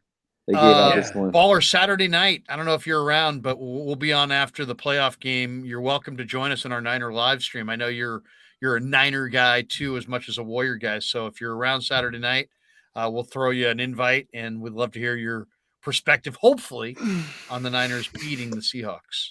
Yeah. Well, I think I'm meeting up with some buddies. We might be tossing a few back, so I don't know what state of mind I'll be in Saturday night, but hey, I'll let you know. We might. All right, buddy. We'll talk to you.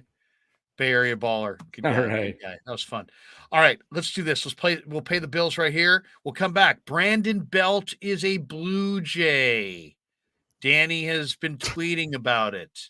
We'll get his thoughts, Rye's thoughts, and hopefully we'll play one locker room interview from Niner Land from earlier today. It's all straight ahead on the Krueg Show after this. Larry Krueger here for Telmetrics. Thanks to Casey Bateman and the good people at Telmetrics. If you're an occupational therapist, if you're an orthopedic surgeon, a chiropractor, a physical therapist of any kind, Telmetrics is designed for you to use in your practice and will greatly benefit your patients. Telmetrics uses computer vision and artificial intelligence and provides a platform for outpatient rehab therapy services, both in the clinical and the telehealth environments. So using Telmetrics can improve your patient's experience, and much more. So for all your sports injury needs, or if you're a physical rehabilitation specialist of any kind, make sure you use telmetrics.co, TELMETRIX.co. And thanks to Casey Bateman and all the good people at Telmetrics for being a proud sponsor of the Krueg. I'd like to thank our sponsor, Dan Coach Emilio. Dan is a buddy, and he is a fantastic. Larry Krueger here for Telmetrics. Thanks to Casey Bateman and the good people at Telmetrics. If you're an occupational therapist, if you're an orthopedic surgeon, a chiropractor, a physical therapist of any kind, Telmetrics is designed for you to use in your practice and will greatly benefit your patients. Telmetrics uses computer vision and artificial intelligence and provides a platform for outpatient rehab therapy services, both in the clinical and the telehealth environments. So using Telmetrics can improve your patient's experience and much more. So for all your sports injury needs, or if you're a physical rehabilitation specialist of any kind, make sure you use telmetrics.co, TELMETRIX.co. And thanks to Casey Bateman and all the good people at Telmetrics for being a proud sponsor of the Krueg. I'd like to thank our sponsor, Dan Coach Emilio. Dan is a buddy, and he is a phenomenal retirement planning specialist. And you can contact him today at securemoney.com or at his number 925-628-9966. There's a lot of uncertainty in our world right now, and you want to make sure that your money is secure. That is the key. Danny's got 25 years of experience, born and raised right here in the Bay Area, and he can help you get an immediate 10% premium bonus on your principal retirement account. So give him a call, 925-628-9966. He'll make an appointment with you, and you can sit down. It's not a one-size-fits-all kind of a deal. He'll consult with you and come up with a strategy to get you going to where you want to be. Once again, 925-628-9966, securemoney.com on the web.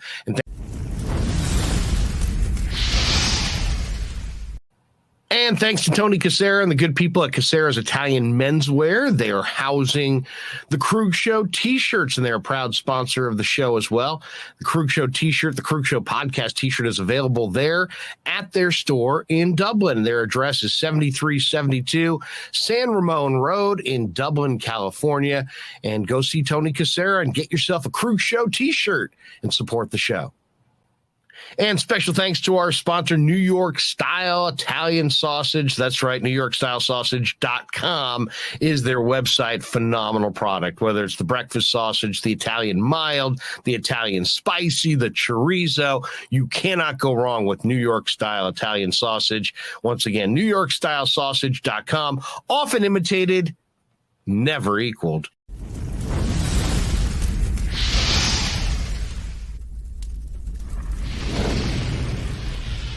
We grew up with a Sunday dinner. That means no matter how busy you were, no matter where the hell you were, you came to dinner on a Sunday night. Yeah, Sunday dinner without sausage, it's like a church without God. You know, how can you go to church if you don't believe in God? You know, and along with the sausage also became the discussions. That was discussion night. You know, it wasn't a typical family that you sit there and you're quiet, you know, and you don't talk with a mouthful. Oh no, man. Italians talk when they're eating. Italians even talk when they're sleeping. And definitely we talk with our hands. So if we can't express it through our mouth, through our lips, we express it with our hands. So, and that's what sausage is, really. It's an expression, you know, that life is good.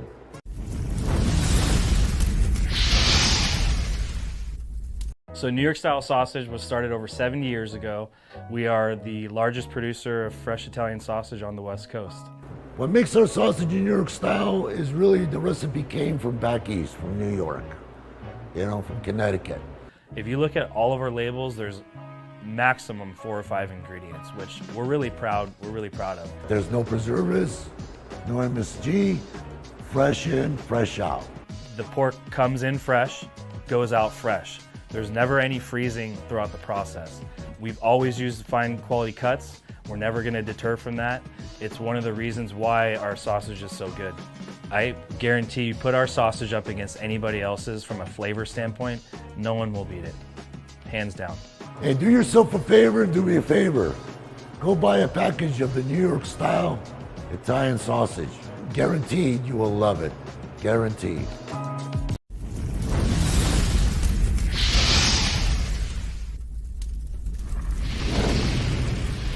Hey, Pasquale.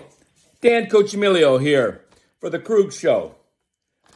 Just picked up for the very first time some of your New York style Italian sausage here at Sam's Club in Arizona. My wife just cooked it, and I'm about to take a bite.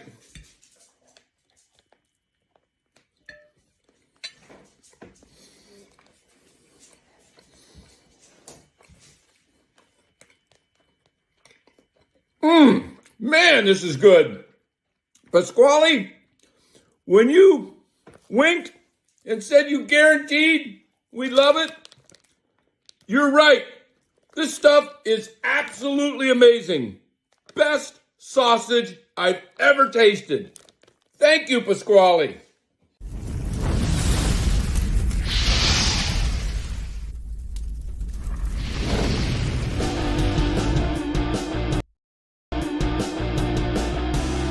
All right, welcome back to the Krueg Show. Larry Krueger, Dan Coach Emilio, Ryan Smith, coming down the stretch on the Krueg Show. Thanks to Bay Area Baller, thanks to Cy, thanks to Red for stopping by and giving us their perspective. If you're just tuning in, man, the Warriors were big favorites tonight, and they got trounced. They got trounced. It was Golden State by 12, and I was even debating it. I'm like, wow, 12. They must really know something. And I'm like, you know what? I can't take the Warriors right now. I just can't take the Warriors by 12. I just against anybody really, unless I really think that the team's depleted.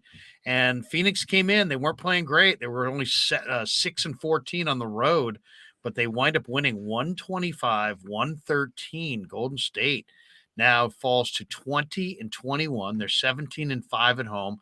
They're taking on the Spurs to begin the road trip on Friday. And now, this is where it goes from here. It's, it's at Spurs, at Bulls on Sunday, at Wizards on Monday, at Celtics next Thursday, at Cleveland next Friday.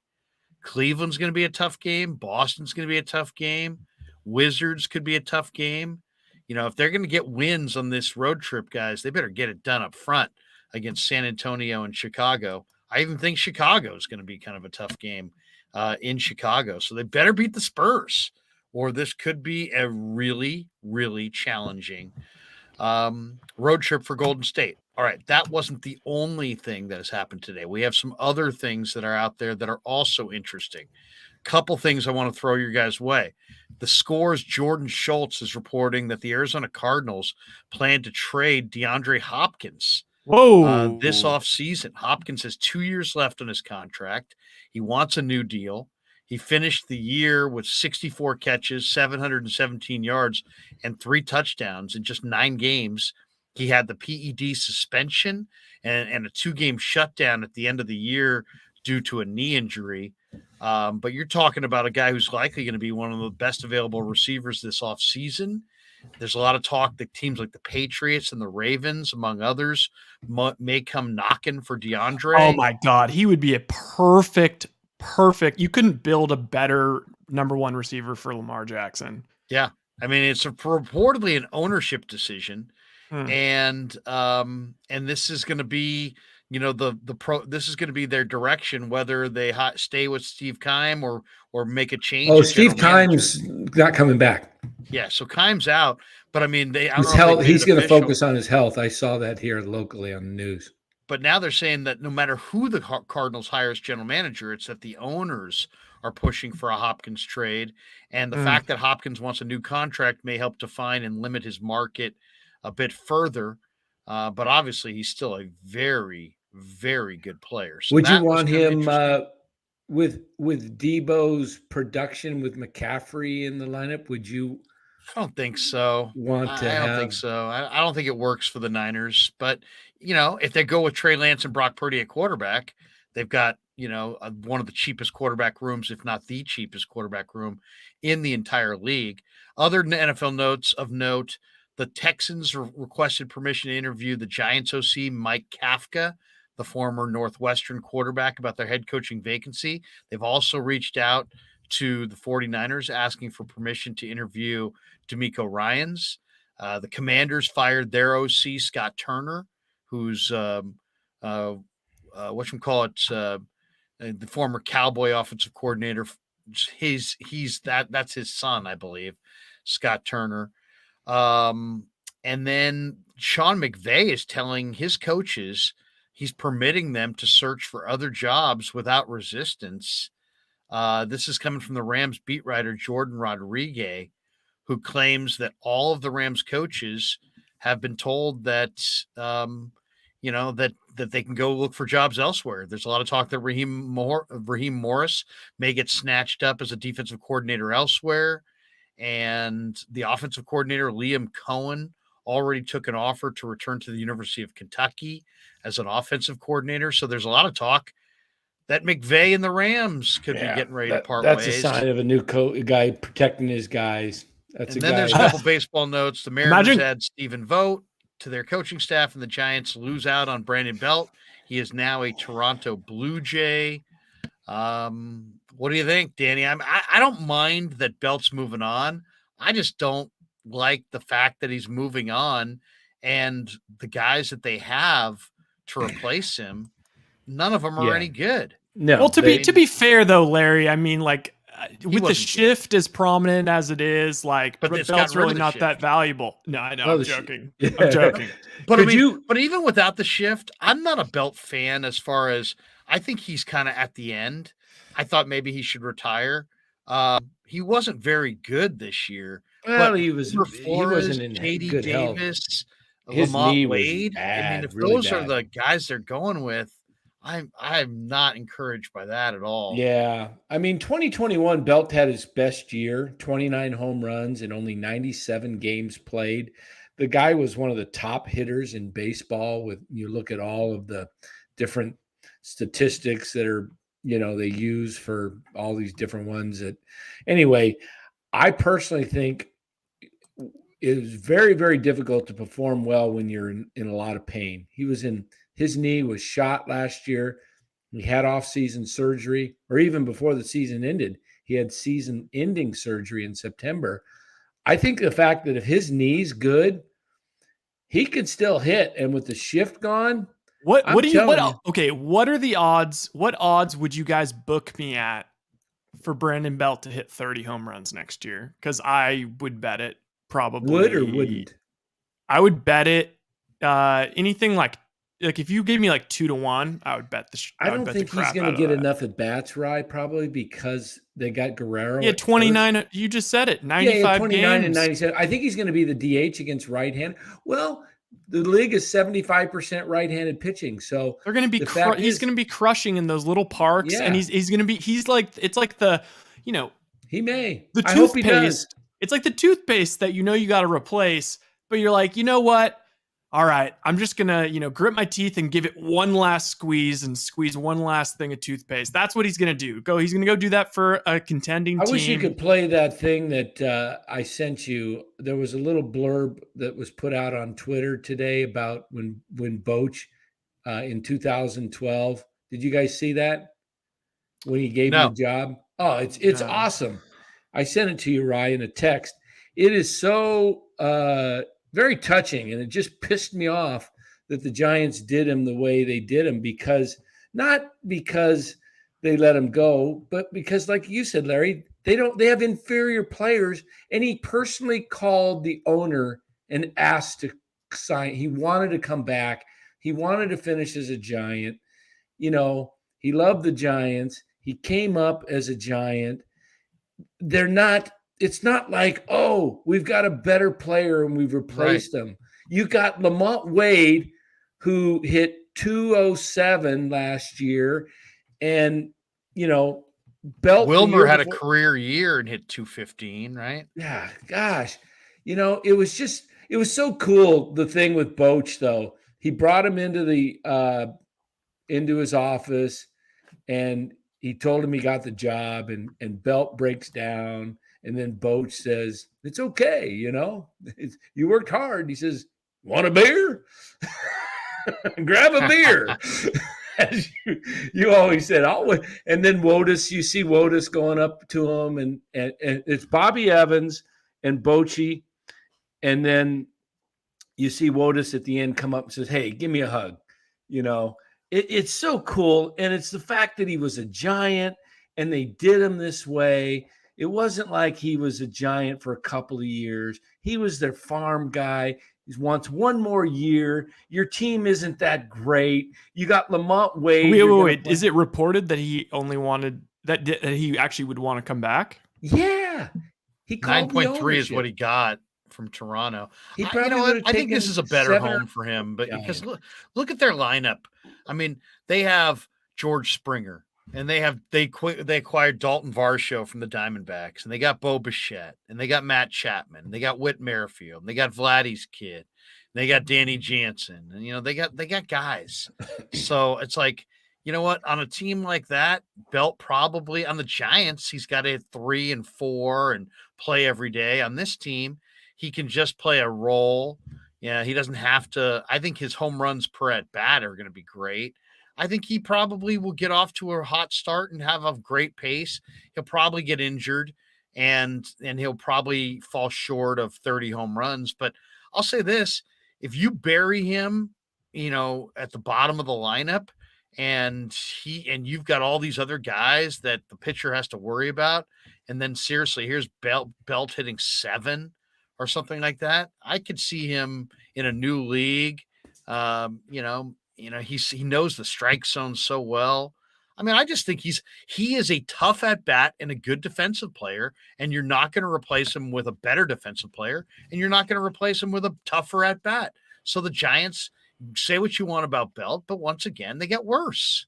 So I don't like it. I don't like getting worse, especially when the team already, they were a 500 team. They lost Rodon. Now they've lost Longoria. They've lost Belt. It's not that those guys are that great, but what have they replaced them with? They're just leaning on the guys who their stated goal of the offseason was we want to get younger and more athletic up the middle. They haven't gotten younger or more athletic. So it's like, I don't know. We're supposed to pretend that they never said that. I don't know. The Giants at this point are almost like, you know what? Let's just see what it looks like. I mean, somebody's bouncer says Trey Mancini. Yeah, if you can get Trey Mancini, maybe that's an upgrade from Belt. I hear they're looking I at like Gary the idea Sanchez. of trading for Pavin Smith. Maybe there's a trade out there that you can make that will. It's not like you can't upgrade from Brandon Belt. Oh, there's nobody like that. You can upgrade, but I don't believe they will. I hear they're talking to Gary. They're looking at maybe Gary Sanchez at the catcher spot with the. Which I don't mind Gary Sanchez because you know what? You got to have a couple of guys who have potential to hit 20 bombs. Right. And I know Gary Sanchez is not a good defensive player, and but at least he's got huge power, right? I mean, at least he's going to hit you 10, 15 home runs in a part-time role. And at least he scares you. If he's coming up in the 9th inning in a 1-run game, you're sticking around for that AB because he's got major, major power. He hit a ball a few years ago when the Yankees rolled in that just was a titanic shot and one of the bigger shots we've seen in the park. But I agree. I said I like that move because I like the Giants have to search for cheap power. And that's what he theoretically is at this point, cheap power, right? So I'd go after Rougned Odor as well. I'd go after some guys who potentially could hit you 25 or 30 bombs. I think their lack of power is it's a power game now. The average, everybody hits for a low average. I prefer to get somebody who hits for a higher average, but most of those guys are no longer available in free agency. So give me a few guys who can pop it out of the yard. I don't know. That's the way I look at it. Cheap power would be the direction I would go. Cheap power arms, cheap power bats the rest of the offseason. My thought on Brandon Belt is, if you love the man, let him go. Let him go play meaningful baseball for one last year and don't waste his, one more good year with this crappy Giants team. I mean, And we all have been saying it. I mean, I just did the exercise in my head. Like if Brandon Belt stayed and he was struggling to begin the year, we'd all be saying, oh, yeah, and this was your plan at first base, run back Brandon Belt, guy can't stay. You know, it's so from that standpoint. It's a tough call because he hasn't been healthy. I don't know. I just kind of think there's no upside in having Brandon Belt except for sentimentality, and honestly, I'm kind of sick of their sentimentality. They can shove it. Get ready for the. They're twin brothers, and they're both in the same pen. Oh my God! Carlos Correa has a home. Twins signed him 6 years, $200 million. I mean, in a way, I understand why the Giants backed out. I feel like the Giants are both vindicated for backing out of the 13-year deal because the Mets also found an issue with their 12-year deal, and they backed out. So in some ways, they are vindicated, but the 6-year, $200 million deal is the deal that they needed to sign with Carlos That's what Correa. I was preaching. 5 years, and 200 instead, mil. He's a twin. So you've got this massive hole in your lineup and no way to fill it. Well, Larry, don't you think that Farhan owes an explanation to the fans? Yes. Did they make an offer to re-offer to Correa? And if so, what was it? Or did you guys not engage and get back in it? Because if they didn't get back in it and make an effort to sign him, that is just, as far as I'm concerned, it's like malpractice of your profession. Because why not go? You could, obviously he signed for 6 years at 200. I was out there saying, and I actually saw Damon Bruce say the same thing. Why not go 5 years, 200 million? You know, he signed for $37.5 million. You don't think Carlos Correa would have signed for 5 years and then had probably some pretty good production there and could have re-signed another 4 or 5 year deal for another couple $100 million 4 or 5 years down the road? He would have actually ended up with maybe $400 million instead of, because it'll be higher AAV 5 years from now. The dollar, so he could have actually turned it into it, but no. So I don't get it why the Giants were quiet on it. Because I think they think that if they said why they were hesitant to get back in on it, then they have to say why. And it was probably something, that came to light in the physical. Makes no sense. They're though. worried about the Players Association and some. I think that's probably why they haven't explained themselves. Well, they should look at this. See, now we're already getting like, are we really sticking with Crawford at short? If he gone, you'd be pissed. They are. Okay, I thought of some Fire Krug Show merch. So it's Carlos Correa is on the shirt, and you just see the back of his jersey, and it just says Correa and his number, and he's signing some documents. It looks like he's signing a deal, and then it's Tyler and Taylor Rogers in Giants uniforms standing right there, like looking like like we just signed them. I mean, you know how much money you could make if you just stood outside the stadium with a T-shirt that said "The 6 Days of Carlos Correa." Yeah. The 6 days of Carlos Correa. And maybe the front says "The 6 Days of Carlos Correa." The back is John Heyman's tweet. Yeah, with an F John Heyman. About Judge. I mean, I'd buy that T-shirt. I don't understand what GTC Reels is saying here. How is he going to sign Boros with $200 million contract? That's what he got with Minnesota. He got a $200 million deal. I think GTC is just making a joke. Yeah, he's making a joke. I'm not Remember sure. Spree came out and said, "I can't feed my money on $12 million a year." Yeah, and that's what he's saying. He's like, "How's he going to feed his family on just $200 million after he?" Yeah, I wasn't sure if he was. Someone saying bring in Yasiel Puig because I'm down. Yeah, isn't he in trouble with the law or something? Yeah, no, Puig's got issues. And really? He showed up at the winter meetings. Did you see him? I did. He was in the lobby. I did actually see him down there. Yeah, it's kind of weird. I loved Puig when he came into the league, but he's just continued to get bigger and heavier and eats a ton, and he just doesn't. Is he the biggest star? He might be the biggest star that baseball just in terms of national juice, like listening to Colin Cowherd, he was opening like shows with Yasiel Puig. That seems like when the last thing before baseball kind of died in the national. He made a lot of consciousness. Romo 2001, 7 minutes of Judge, 6 days of Correa. Elated. Yeah, that's like the Christmas song. 7 minutes of Judge, 6 days of Correa. 5 golden Papirskis. Oh, jeez. Yeah, we should do a 12 days of Giants. 12 days of Farhan's transactions. Yeah. Oh my goodness. And that's and you wouldn't be able to get through the 12 days. They don't last. Unbelievable. It's been such a frustrating off season. It would be, here's the one thing that if I were the Giants, I would really try to do is it now is the time to go take a couple prospects and deal for a ready major leaguer.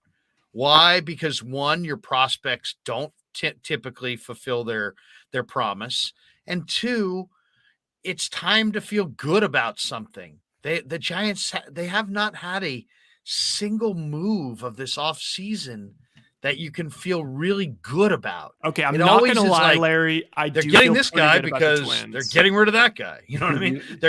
They got Ross Stripling and Sean Manaea because they're letting Carlos Rodon go. And it's like it's pretty dope. Got Mitch Haniger because they're not going to get Aaron Judge, and it's just like. Can you just make a trade that isn't predicated on some loss? I mean, I don't know. I personally, I would love to see them trade a couple of their prospects for a young veteran and get the bird in hand over two in the bush. I'm kind of Cedric Mullins would be a guy that I would love to see in a Giants uniform. He's a center fielder. He's got speed. He's a proven major leaguer. They need a center fielder. I mean, they cannot go with Slater and Yaz. I mean, my God, really? Here's my take on the Giants this year. I'm gonna have a little bit of what's the term? Schadenfreude. What's the term they say? Hope springs eternal or something like that, or in spring. Right. I don't know what it. I'm gonna hope that as a fan, I don't expect it, but I'm gonna hope that Conforto I read an article on him today, said he's healthy. He hopes to be 100% by, spring and ready to go. And then his swing is feeling as good as it ever has. He's throwing up to 200 feet now with his shoulder. So he's working out down here in Arizona. Who wrote the piece? Facility. His agent? Or no, this is Correa. Conforto. I mean, he's only 29. So, and then if he has a good year and Haniger can stay healthy and has a good year, that's probably their best bets. And then their infield, I'm a little iffy on it. But if they can somehow stay in it and then swing a deal to improve them at the trade deadline, maybe, just maybe, it's a real long shot, I'm saying, they can squeeze into the playoffs. But if they would need a lot of petroleum jelly, it's got to be it's got to be everything go well, perfect almost. To me, my whole Giant hope is tied into Casey Schmidt, Vaughn Brown, and Kyle Harrison. Well, that's where I'm going. If they show up in spring training and Kyle Harrison's an ace, and shocker, but Vaughn Brown is a center fielder who's ready to roll, and Casey Schmidt is a terrific defensive third baseman who, guess what? Shocker, he's also ready to roll. Now they're interesting. Well, this is now where they're piqued my interest a little bit. Before we do our final finish, I am seeing a lot of people that are like, can you guys do like one more thing of football so I can get my fix so I can go to bed? Why don't we do one little fix? Also, there was this how was Hurts' performance with his injury against the Giants? He just passed from the pocket. He didn't run. So did he take any hits? Did he get sacked? No. He looked fine, I guess, but he's a completely different player. He said he was in pain, though. He said he was in a lot of pain. So yeah. I actually today was the day when it hit me where it's like, whoa. We're about to get playoff football. And although there are a couple like kind of lame matchups, like the Niners matchup's a little lame, there's some fire storylines going into this season, this playoffs. Like, Niners, can they get over the hump with Shanahan? Purdy, unreal. You got the battle of the promise, Herbert and Lawrence. Which one can actually start winning in the playoffs? Can either of these teams emerge as a total like out of nowhere team? Because they both could maybe do it. And then Dolphins, is Tua going to play? Probably not. Probably Bills roll. But can Josh Allen take this team to the Super Bowl? He still has not been to a Super Bowl. Giants, can they play spoiler to the Vikings? Are the Vikings TCU of the NFL? Are they going to just ride our lucky horseshoe up their ass all the way to the top and then beat, the Niners in the whatever? Can Dallas stop the run? Can Dallas stop the run? Ravens, Bengals. Is Lamar coming back? If Lamar's coming back, they're the best long shot to make it to the Super Bowl. I saw 18-1 for them to win the conference. I put a little bit on it. If Lamar's back, this team, we think of them as like, oh, yeah, they're not that great, but they haven't had Lamar for like the past 6 weeks, and their defense has improved so much since the Roquan Smith trade. Bengals, is Burrow, is he just Joe Montana now? Is he just going to bring him back? And then, Cowboys, Bucks. We're back on football. Let me change my hat. There we go. Okay, there we go. Cowboys, Bucks. Tom, hey, do we have any interview from today that's brief that we could roll out there for a few minutes and let people see a little locker room sound from today? Who do we talk to? Who do we talk to quickly that was kind of brief? Okay. How about? Oh, I thought Willie Snead was great today. Yeah, Willie Snead was. He really compared Purdy low key to Breeze, but he didn't want to say it. Should we play a little Willie Snead here? Let's do a little Willie Snead. Okay, then we'll have our From with Willie Snead, Niner wide receiver, and you're a veteran, man. So you've been through the playoff wars before. What's the difference between regular season tempo and playoff tempo? The stakes are a little higher. It's more exciting football. A lot of teams aren't playing anymore, and all eyes are on you, so to speak. So, we get the first ticket on Saturday, and I'm excited, man. It's just playoff football just brings a whole nother intensity to the game. If a rookie came up to you and said, Willie, you've been through it, I haven't. Well, give me some advice that helps me this week. What would you advise? Yeah, I would just tell them, you got to prepare a little bit more, a little bit harder. I try to treat all playoff games the same when it comes to preparation and just, trying to stay focused and not make it too much of what it is, because everybody on the outside is going to hype up the game and everything that comes around it. But internally, you just got to continue to grind it, continue to keep that work ethic the same and, just pick up your game a little bit, because everybody's playing for that championship now. Offense is cooking right now. You guys are scoring like 30, 35 a game. It changes the dynamic in the entire game, offense, defense, special teams. What's the key? What has been the difference in your mind? I think just controlling, the clock, so to speak, and then just making explosive plays, executing the offense like Kyle wants it. Everybody be on the same page and just making the plays when they come our way. We got a room full of playmakers. Brock's been controlling the game very well. Proud of him, and everybody's just playing in one accord. We're playing complementary football all the way around, so that's what it takes to get to the Super Bowl and win it. Are you surprised by the way Brock's playing? Honestly, no. Yeah. Not really. I mean, why not? Because he's a third round, he's a seventh round pick, and he's a last guy in the draft, and I think he's played this way since minicamp. So I'm kind of with you, but he's not supposed to do this, right? I mean, how's he doing this? I think if Brock wasn't doing the week-to-week stuff before he got called up to that position, just when it comes to preparation and getting the extra reps after practice with Greasy and all the other coaches, that stuff goes a long way. And, I got the opportunity to throw with him after practices and just work on that timing and everything, and him just being able to put it there and just see the play and see it happen and get those extra reps out there. That's what it takes to be a pro. Yeah. And that's what Brock is showing, that he could be a pro, he can make the plays, and now that he's got 6-7 games under his belt, now he's just getting comfortable. Now he just has to continue, just build on what he's already started, and we got a great team around him, so it makes his job a little bit easier. Yeah, put it there. You're talking about accuracy and timing. And his accuracy, timing, and touch are really, really good. Yeah, they're off the charts right now, man. That's what I was surprised about when I first met him in training camp. He's got a great ball, great release, and he was just young. He's just learning the game, learning how to be a pro and play at this league. So, all those reps that he's gotten after practice, and then just the time with everything with everybody else, I think it's just starting to get better and better. Young kid, but man, you can feel the fire, the competitive fire. The guy's a real competitor, huh? I hate to say it, man, but I played with one of those type of guys in New Orleans. Yeah. And he's got that, that moxie. You would know, because you played with Drew Brees, so you know. All right, couple London questions. These are kind of a little silly here. Okay. All right, game day superstition. Do you have one? I got to get a routine in. I come in like 2-3 hours before the game, and I get my warm-ups in. I got to go out before everybody else and get my routine, come back in, and basically shut it down and get ready to go. Okay. Routine. Playoff memory, playoff story or memory that stands out to you? This is a bad memory, but the Minnesota Miracle. I made a huge fourth down play. It was like probably less than a minute left. I made a fourth down play, keep the drive going. We kick a field goal, take the lead. And Safety took a bad angle. Bad shot, man. God. That was. Got to play down in distance. Down in distance. You got to play in my mind forever. Yeah, oh man, that was a bad one. All right, unsung hero on the team. There's a lot of good ones on this team. Who's somebody who's really good that we don't really realize? Just overall on the team? Yeah. Is there an unsung hero in here? Is there a guy that you think, man, this guy's really good? I think on defense, it's Greenlaw. Okay. You know, he brings that energy and that intensity that the defense just feeds off of. If I had to go offense, I would say JJ and Ray Ray.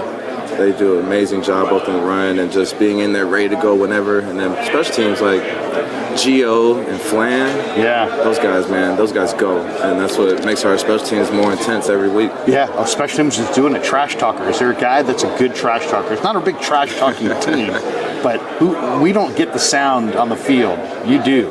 And at practice, who's good at? Is there anybody that talks trash that makes you laugh? BA is a sneaky trash talker. Trash talker. All right. Best dressed guy in the room. Who's the best dressed teammate? Who's the best dressed Niner? I was about to say that's a tough one, man. We got Trent, Debo, Ray comes in every week, ready to go. I gotta get to Ray, man. Locker room DJ. Who's there? A locker room DJ? Oh, it's Debo, man. Best Debo for sure. Okay, we got that a couple times. How about best dancer on the team? Best dancer on the team? I haven't seen him dance. I would say Poe. Jason Poe. There you go. Offensive line, man. That's rare. Hey, good luck to you, man. Appreciate you. Appreciate you guys. There you go. Willie Snead. Good dude. I mean, Rye, you're muted, but isn't Willie Snead Great one.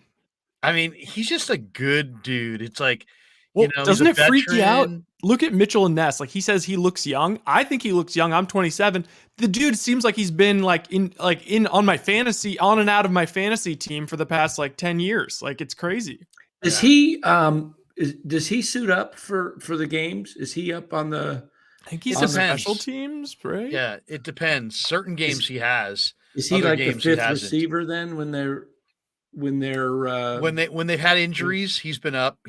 I would say he's been up at least a half dozen times this year. That would be my guess. I'd have to look it up.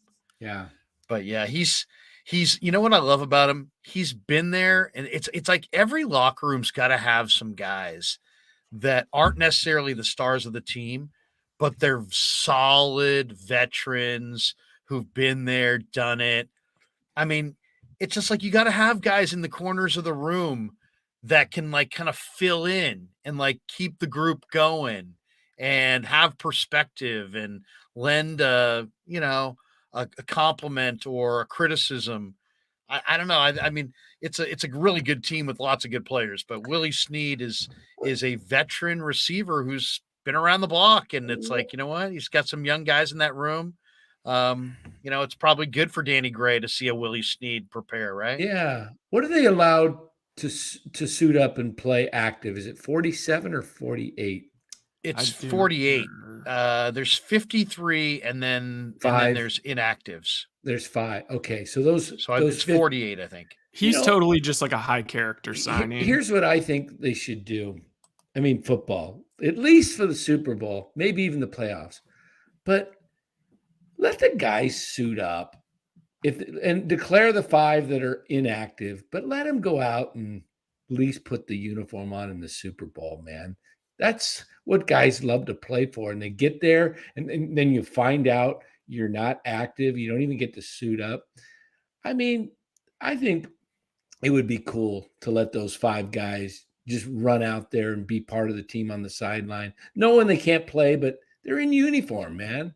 I don't know. It just seems like I'll tell you, I'll go beyond that. I actually think it would be great if they had a little bit more liberal rules about practice squad guys, because you know what? I think that the culture of the NFL going forward is going to be to use more bodies and rest guys more frequently. I hope so. Because you know you got the practice squad is an awesome thing for the NFL, but and you know players. I mean, the Niners have at least a dozen players that are improving. I forget who it was today. I think it was maybe Lenore or might have been Danny Gray. But we were talking about unsung guys, and somebody said Tay Martin. Yeah, that's Danny Gray. I know, that's know? Danny Gray being like game respects game. Us practice squad receivers competing like that. Yeah, I mean, I love Tay Martin, but that was great to hear because I'm a big Tay Martin fan. Jaguaya 56 says, "Here's $2. Great questions, Larry. It gives us insights into the player." Yeah, that is what I get out of it as well. Is that the really cool thing about walking around the locker room is that there's so many guys on the team and there's so many different personalities, and you don't know what you're going to get from any of them. And it's always a surprise, you know. It's I got a question for you, Rye. Are you nervous when you're filming and there's a guy at his locker getting dressed? Oh man, I gotta make sure I can't get this guy. You know, I got to be so careful. I will say, I feel like everyone's pretty skilled at like doing the swimming, like sort of thing where there's not much to be.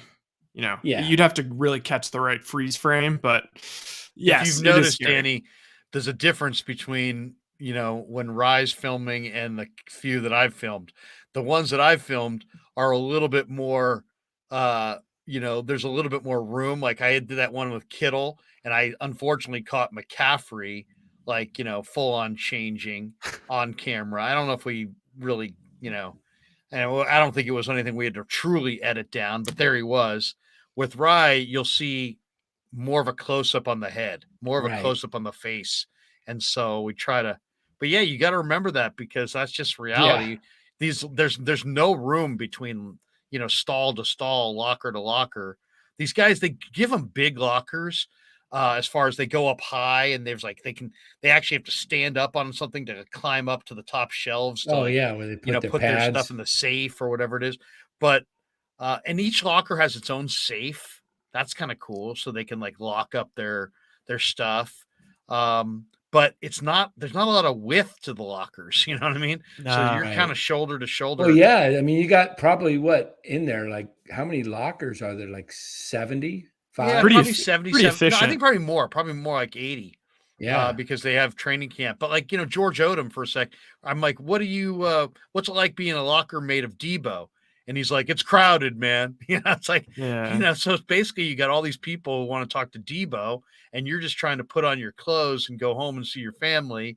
And, you got people standing on your bag and, standing on your stuff. It's not it takes a little, takes some skill to navigate the locker room. But yeah, at this point, Rye's pretty much a veteran. He zones in right on the face.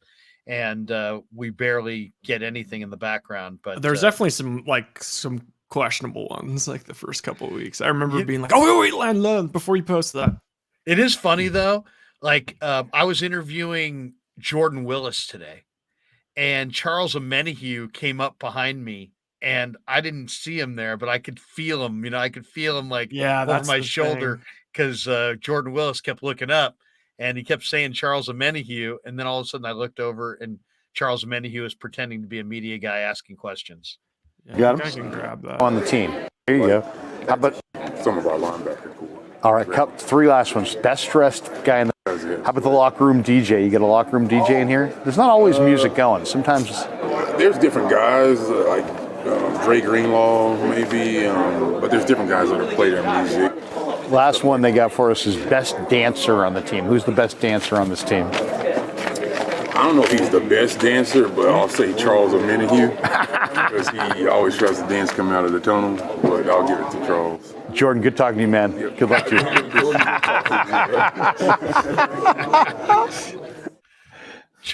Charles Omenihu was sitting there trying to spoof the interview. Well, wasn't that a great trade? Did they get him from Houston, right? Yeah. He's so actually good. You know what? It's funny, Danny. Both those guys came over in trades. Willis came over for like a 7th-round pick, and From the Ameni Jets, right? came over for Willis a came from 6th-round pick. the Jets, didn't he? Yeah, and both those guys have been terrific. Yeah. He's so Yeah. good Really in good. Madden. He's like an 85 speed off the But, edge. you know, I was thinking as I was listening to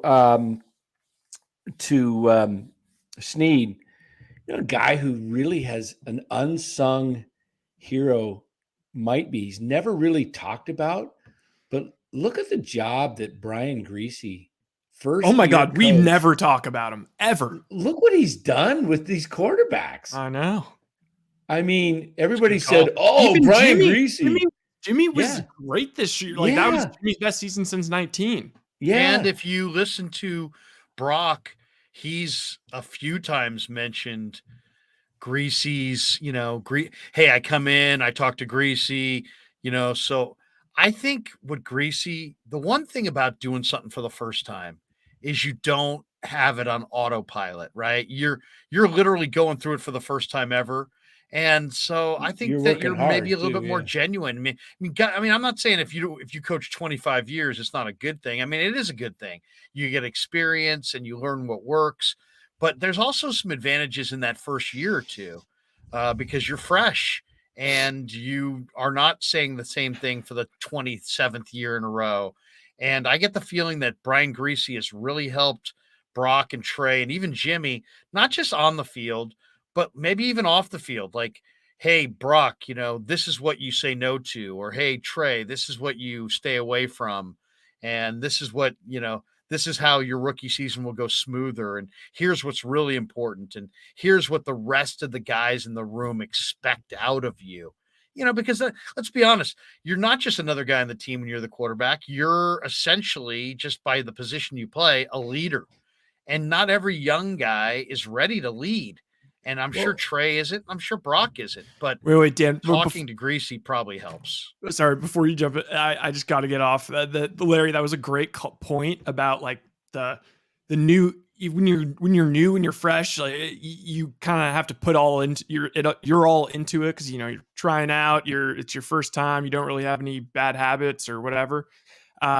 So I heard an insane stat. Every coach that's ever taken over for a coach that was fired during the season has finished that season with a better winning percentage than the coach they took over for.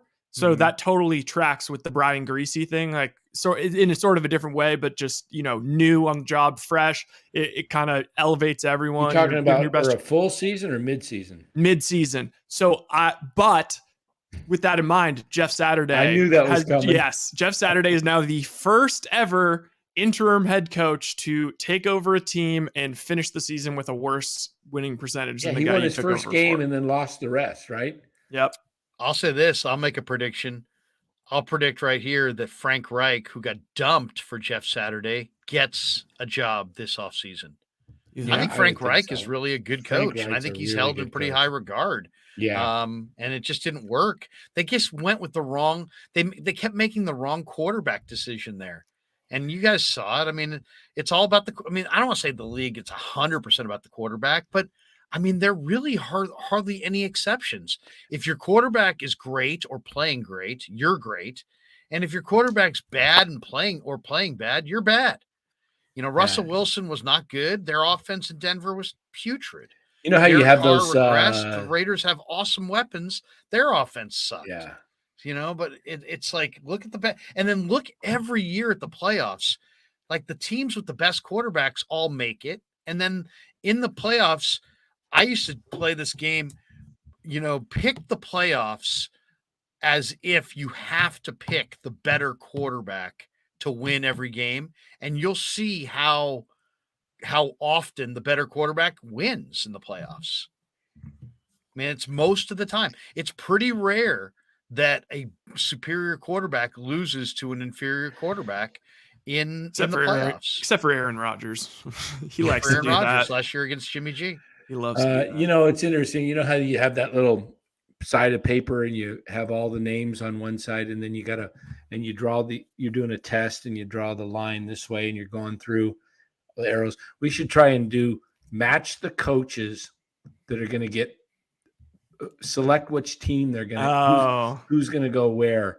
Like, I mean, I'll go D'Amico to the Texans, just because he played for the Texans, and I think the Texans owner has a lot of money, and I could see them just throwing a ton of it at D'Amico because he's known by the community. He's lived in Houston. Good pick, Larry. Good pick. That's one I think I could see. I've got a shocker for you guys. Who do you got? Got Jeff Saturday, Indianapolis Colts head coach. You think he's going to stay full time? Yeah, I think he's going to stay. I've heard some rumblings of. He was talking like he was going to stay. What do you think of this one? Corey Cooper says Harbaugh to the Broncos. Been hearing some of that. Also, leaving Michigan. You're going to have. I think you're going to have the Rams, and Arizona's open. Who's the surprise candidate of the offseason? Is there one? Because here, you know who I was thinking of last night? Kirby. What do you think of Kirby? Kirby Smart? Yeah. What do you think of Kirby? Kirby reminds me of Jimmy Johnson. Doesn't he remind you of Jimmy Johnson in some ways? He's brash. He's tough. He's critical. His teams win. He gets a ton of talent. I could see somebody. I mean, it would take a boatload of cash to get him to leave Georgia. Twitter, there's so many troll and parody accounts.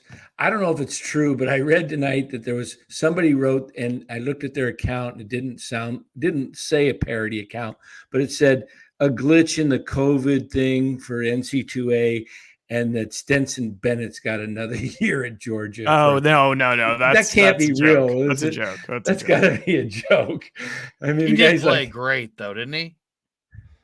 Yeah. Oh, yeah. Oh, yeah. I mean, they have so much talent. Here's a see if I could. Guys, just reuniting Lincoln Riley with Kyler. Oh, my God. SC's alums would freak out if Lincoln Riley jumped to the pros after all they've been through to get him. Yeah, no, I don't see that. I don't think Bidwell. I can't see Bidwell paying a ton because he just re-signed. Drawn a blank. All of a sudden, late nights, 1:35 here. Bidwell, the Arizona. No, the coach that just Arizona. I just lost Kingsbury. Yeah, Kingsbury. They just extended him through 27 this year. Oh, they extended the GM too, and then extended Kyler. So they got 4 more years. You know, they're bad. They're going to pay him for 4 more years. So how can you attract a huge coach and pay two guys? Who are the Rams going to get if they lose McVay? Is Harbaugh going there? What about Sean Payton? Where's Sean Payton going? Yeah, Payton's going somewhere. Now, I think Sean Payton. If I had to predict, Sean Payton. There's been a lot of talk about this and that, this team and that team. I think Cowboys are going to lose in the playoffs again. Fire Mike McCarthy. Sean Payton goes to Dallas. Yeah. That would be I would say if I were making predictions, I say Sean Payton to Dallas. I think Brian Flores will get a job. Yeah, I saw that today too. No, you think so? Out there. Yeah. Oh yeah. He just needed to stink off too. Does what happens if D'Amico leaves? Do the Niners go get Fangio? If he's willing to adapt, or if he's not part of Harbaugh's coaching. Where did I read today? Somebody said something about coming to the Niners as a defensive. Oh, Lovie Smith, who got dumped today, right? Did he get dumped today? The other day, but he's a defensive coach. I think it would be Fangio would be the guy. I don't think they're going to dump Saleh in New York. Do you? No, they're going to get rid of the offensive cord. They're going to get rid of LaFleur. Oh, by the way, did you see Vrabel? He gave in and allowed 4 of his offensive coaches to be fired, including Downing, the OC. I think that's kind of interesting. Jimmy Robinson says an interesting one. Raheem Morris to the Niners. I mean, if McVay doesn't block it, then do it. Raheem Morris, he's the defensive coordinator of the Rams, right? Yeah. Unless he's going to be the head coach. A lot of talk that the who's the Arizona Cardinals defensive coordinator? It was the guy who was the Denver coach, wasn't he? Yeah, I know which. Oh gosh, names. Somebody in the chat might know it. Former they were player. saying that he may get the Arizona gig, head coaching gig. Really? I mean, that's the thing. You're trying to keep some continuity together. Come on, Faith. Come on. Gee. Did she fart? Gosh, can you guys smell that? That is. Dang it, Faith. I mean, the other ones. Faith? Huh? Yeah. How do you know it's Faith? It's like that rancid. You know her smell? Gee, Faith. Oh, man. The other ones that are definites that are going to get coaching jobs, I think, are Vance Joseph. That's it. Vance Joseph. Thank you, Calba. Oh, Vance Joseph. Lou Anarumo, the Bengals DC. Cincinnati. Wink Martindale should get a job. Oh, Vance Joseph. That's who it was. I heard it say, yeah. Vance Joseph. I mean, do you think? What do you think about Steve Wilkes? I guess he's probably got the job. Supposedly, they really want to keep him. Yeah. Oh, in Carolina? Yeah. Yeah. Interesting. How many coaches are left to get fired, do you think? Who's on? Well, I think Dallas is going to dump McCarthy. Is there any other coaches? They usually do it the day after. Yeah, the Chargers could dump Brandon Staley. Yeah, for sure. If he gets routed maybe in the first round. He just lose in the first round. I think that could happen. What about if McDaniels lays an egg against Buffalo? Oh, Mike McDaniel? Yeah. No, I don't think so. No, because he's covered. I mean, that would be terrible. If they run out Mike McDaniel, they're idiots. Yeah. Right? I mean, come on.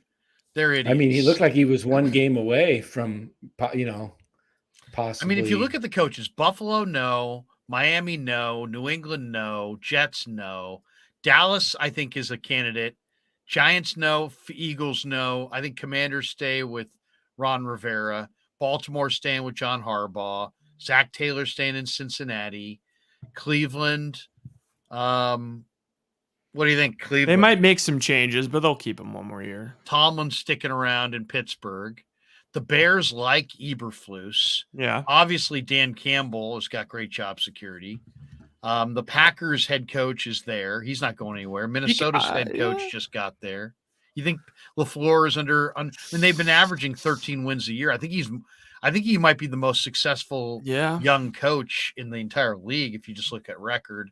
Yeah. Texans, Colts, they're looking for coaches. Titans and Jaguars are not. Falcons are not. Carolina is. Saints. What happened with Dennis Allen? I think this is back? Is it for Dennis Allen. I think he is. Tampa going to move on from their coach? Definitely. Denver's looking for a coach. Andy Reid's staying. No matter what happened with the Raiders, just because of the Gruden contract, McDaniels is staying. Staley's kind of a question. The Cardinal job's open. The Rams is kind of a question. Seattle's got Pete. He's there. I don't think he's going anywhere. So there'll be a few. There'll be a few. Hey, listen, it's 20-2 here. Yeah. I gotta get some sleep, man. Let's good stuff today. Thanks to everybody who participated. We're back in Santa Clara tomorrow for more Niners breakdown. We'll hopefully bring some of that to all of you here on the channel in the next few days. But good stuff, fellas. We will see you soon. Yeah, never met a man I've been scared of. Careful, you gon' get exactly what you asked for. Careful, whatever you bring me getting handled. I answer to no one, I don't need to hassle. Yeah, we ain't never fall back.